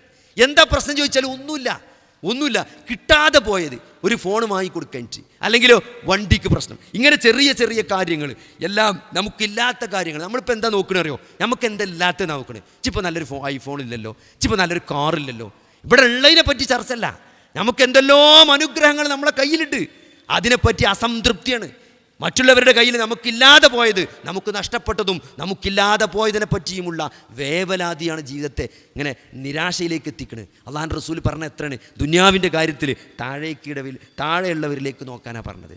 അങ്ങനെ നമ്മൾ നോക്കി പടച്ചവനുമായുള്ളൊരു ബന്ധം, ആ ബന്ധത്തിലൂടെ നമ്മൾ ഈ ജീവിതം മുന്നോട്ട് കൊണ്ടുപോവുകയാണെങ്കിൽ എന്ത് പ്രതിസന്ധി വന്നാലും നമ്മൾ തളരൂല. കാരണം എന്താ വെച്ചാൽ ഇതിൻ്റെ റബ്ബ് കാണുന്നുണ്ട്, എൻ്റെ റബ്ബ് അറിയുന്നുണ്ട്. എത്ര കടുത്ത പരീക്ഷണമാണെങ്കിലും ഇതൊക്കെ പ്രവാചകന്മാർ കടന്നുപോയ മാർഗ്ഗമാണ്. ഏറ്റവും കൂടുതൽ പരീക്ഷണം നേരിട്ടവർ പ്രവാചകന്മാരാണ്. ഈമാനുള്ളവരെയാണ് പടച്ചോൻ പരീക്ഷിക്കുക. അതുകൊണ്ട് പടച്ചോൻ എന്നോട് ഇഷ്ടമാണ് എന്നാണ് ഓരോ പരീക്ഷണത്തിലും നമ്മൾ മനസ്സിലാക്കേണ്ടത്. പരീക്ഷണത്തിൽ നമ്മൾ ജയിച്ചു എന്നെങ്ങനെ മനസ്സിലാക്കുക വെച്ചാൽ, ഒരു പരീക്ഷണം കൊണ്ട് നമ്മൾ പടച്ചോനോട് അടുത്തുകണോ, നമ്മൾ നിസ്കാരമൊക്കെ ഒന്നുകൂടി നന്നായിക്കണോ, നമ്മൾ സുന്നത്ത് വർദ്ധിപ്പിച്ചിക്കണോ, നമ്മൾ ദാനധർമ്മങ്ങൾ കൂട്ടിക്കണോ, നമ്മൾ കൂടുതൽ അള്ളാഹുവിലേക്ക് അടുത്തുകണോ, ആ പരീക്ഷണത്തിൽ നമ്മൾ ജയിച്ചു. അതല്ല നമ്മൾ നിരാശപ്പെട്ട് അള്ളാഹുവിൽ നിന്ന് അകന്നുപോയി, ഉള്ള നിസ്കാരം സുന്നത്തൊക്കെ പോയി ഖുർആനോദലൊക്കെ നിർത്തി ഇപ്പോൾ പറലന്നെ നിസ്കരിച്ചാതെ. കാരണം എന്താ? എത്തപ്പോൾ കുറേ നിസ്കരിച്ചിട്ട് എത്തപ്പോൾ ഒന്നും തന്നെ പരീക്ഷണം, ഞാൻ ചെയ്യണമൊന്നും പടച്ചോൻ കാണില്ല, എനിക്കെതിരെ തിരിഞ്ഞേക്കപ്പോൾ. അങ്ങനെയൊക്കെ ചില ആൾക്കാർ പറയാം, എനിക്കെതിരെ പടച്ചോൻ തിരിഞ്ഞേക്കപ്പോൾ. ഞാൻ അവിടുന്ന് നിത്താക്കാത്ത എന്തായിട്ട് ഇങ്ങോട്ട് വന്നു, ഇവിടെ ഉള്ള ഓർതൊക്കെ കൂടി പണയം വെച്ചുകൊണ്ട് ഞാൻ ഏർപ്പാട് തുടങ്ങി, അതും പൊളിഞ്ഞ് അവിടെ അങ്ങനെ ക്ലിക്കായി വരുന്നു. അപ്പോൾ അതേമാതിരി 3 അപ്പുറത്തും വന്നു, ഒരു ടർഫും 2 ചപ്പാത്തി കടയും, 2 അപ്പുറം 4 അത് പൂട്ടി. എത്തപ്പോൾ എൻ്റെ നേരക്ക് തിരിഞ്ഞേക്കുക പടച്ചോ, ജീവിക്കാൻ സമ്മതിക്കൂല. അങ്ങനെ പറയുന്ന ആൾക്കാരുണ്ട്. ഒരിക്കലും പറയാൻ പാടില്ല, ഇത് പരീക്ഷണമാണ്. നമ്മൾ ഓരോ പരീക്ഷണം വരുമ്പോഴും റബ്ബിലേക്ക് കൂടുതൽ അടുക്കാണ്. അസ്തഗ്ഫിറുല്ലാഹ്, ഇസ്തിഗ്ഫാർ വർദ്ധിപ്പിച്ചുകൊണ്ട് എൻ്റെ അടുത്ത് എന്താണ് തെറ്റിയെന്നാണ്. അതാണ് ഇബ്നുൽ ഖയ്യിം പറഞ്ഞ മനുഷ്യന്മാർ 3 തരത്തിലുണ്ട്. ഒരു പരാജയം പ്രതിസന്ധിയൊക്കെ വരുമ്പം ജനങ്ങളെ കുറ്റപ്പെടുത്തുന്ന ആളുകളുണ്ട്. എന്താ കച്ചവടം, ഞാനത് ഓനെ കൂട്ടി, ഞാനും കൂടി കച്ചവടം നടത്തി, ഓൻ്റെ സ്വഭാവം പിന്നല്ലേ മനസ്സിലായത്, ഞാനത് ഓനെ ഏൽപ്പിച്ച് പോയി, ഓനതാണ് കൊളാക്കി, ഇല്ല കുറ്റം മുയ്യുമോന്. ചില ആൾക്കാർ അങ്ങനെ എന്തിനും വേറുള്ളവരങ്ങനെ കുറ്റം പറഞ്ഞു കൊടുക്കും. രണ്ടാമത്തെ ആൾക്കാരെന്ത് ചോദിച്ചാൽ എന്താണ്, ആ കുറ്റമൊക്കെ എന്ത് ചെയ്യും, കുറ്റമൊക്കെ അവിടെ ഒതുക്കി വെക്കും. പക്ഷേ ഓൽക്കും എന്ത് ചെയ്യും, പടച്ചോനോട് എന്ത് പറയും. ആൾക്കാരോടൊന്നും മുമ്പ് മുണ്ടൂല, ആൾക്കാരോട് പൂട്ടിപ്പോയി പ്രശ്നമല്ല. പക്ഷെ പടച്ചോനോട് പറയും, പടച്ചോനെ എന്താ അപ്പോൾ അങ്ങനെ ഓൻ പ്രശ്നമാക്കി, ഇവൻ പ്രശ്നമാക്കി, ഓനിച്ച് നന്നാക്കിക്കൊണ്ടാണ്. മറ്റേ ആൾ, മൂന്നാമത്തെ ആളെ ഏറ്റവും ഉത്തമൻ, അയാളെന്താ ചെയ്യാറോ, അയാൾ എൻ്റെ ഒരു പോരായ്മയാണ്, ഇതൊക്കെ എൻ്റെ ഒരു പോരായ്മ. അതുകൊണ്ട് മൂപ്പര് കൂടുതൽ പാപമോചനം നടത്തിയിട്ട് അള്ളാഹുലേക്ക് കൂടുതൽ ഖേദിച്ച് മടങ്ങി. എല്ലാം എൻ്റെ ഒരു പോരായ്മയായിട്ട് കണ്ട് അള്ളാഹുലേക്ക് കൂടുതൽ മടങ്ങുന്ന ആളുകളെ ഏറ്റവും ബുദ്ധിമാൻ എന്നാണ് പറഞ്ഞത്. അപ്പോൾ അതുകൊണ്ട് സഹോദരങ്ങളെ, ഈ ജീവിതത്തിൻ്റെ യഥാർത്ഥ ലക്ഷ്യം മനസ്സിലാക്കിക്കൊണ്ട് അതിന് രക്ഷപ്പെടാനുള്ളൊരു മാർഗ്ഗം എന്താ വെച്ചാൽ അള്ളാഹു ഇറക്കിയ വഹിയാണ്. അതും കൂടി പറഞ്ഞ് അവസാനിപ്പിക്കുകയാണ്. ഈ ജീവിതത്തിൽ രക്ഷപ്പെടാനുള്ള മാർഗ്ഗം അള്ളാഹു ആകാശലോകത്ത് നിന്ന് ഭൂമിയിൽ ഇറക്കിയ അള്ളാഹുവിൻ്റെ വഹിയായ ഈ ഖുർആൻ, അതേപോലെ തന്നെ അള്ളാഹുവിൻ്റെ റസൂലിൻ്റെ 23 വർഷത്തെ സംഭവ ബഹുലമായ ആ ജീവിതം, അതാണ് ഹദീസ്.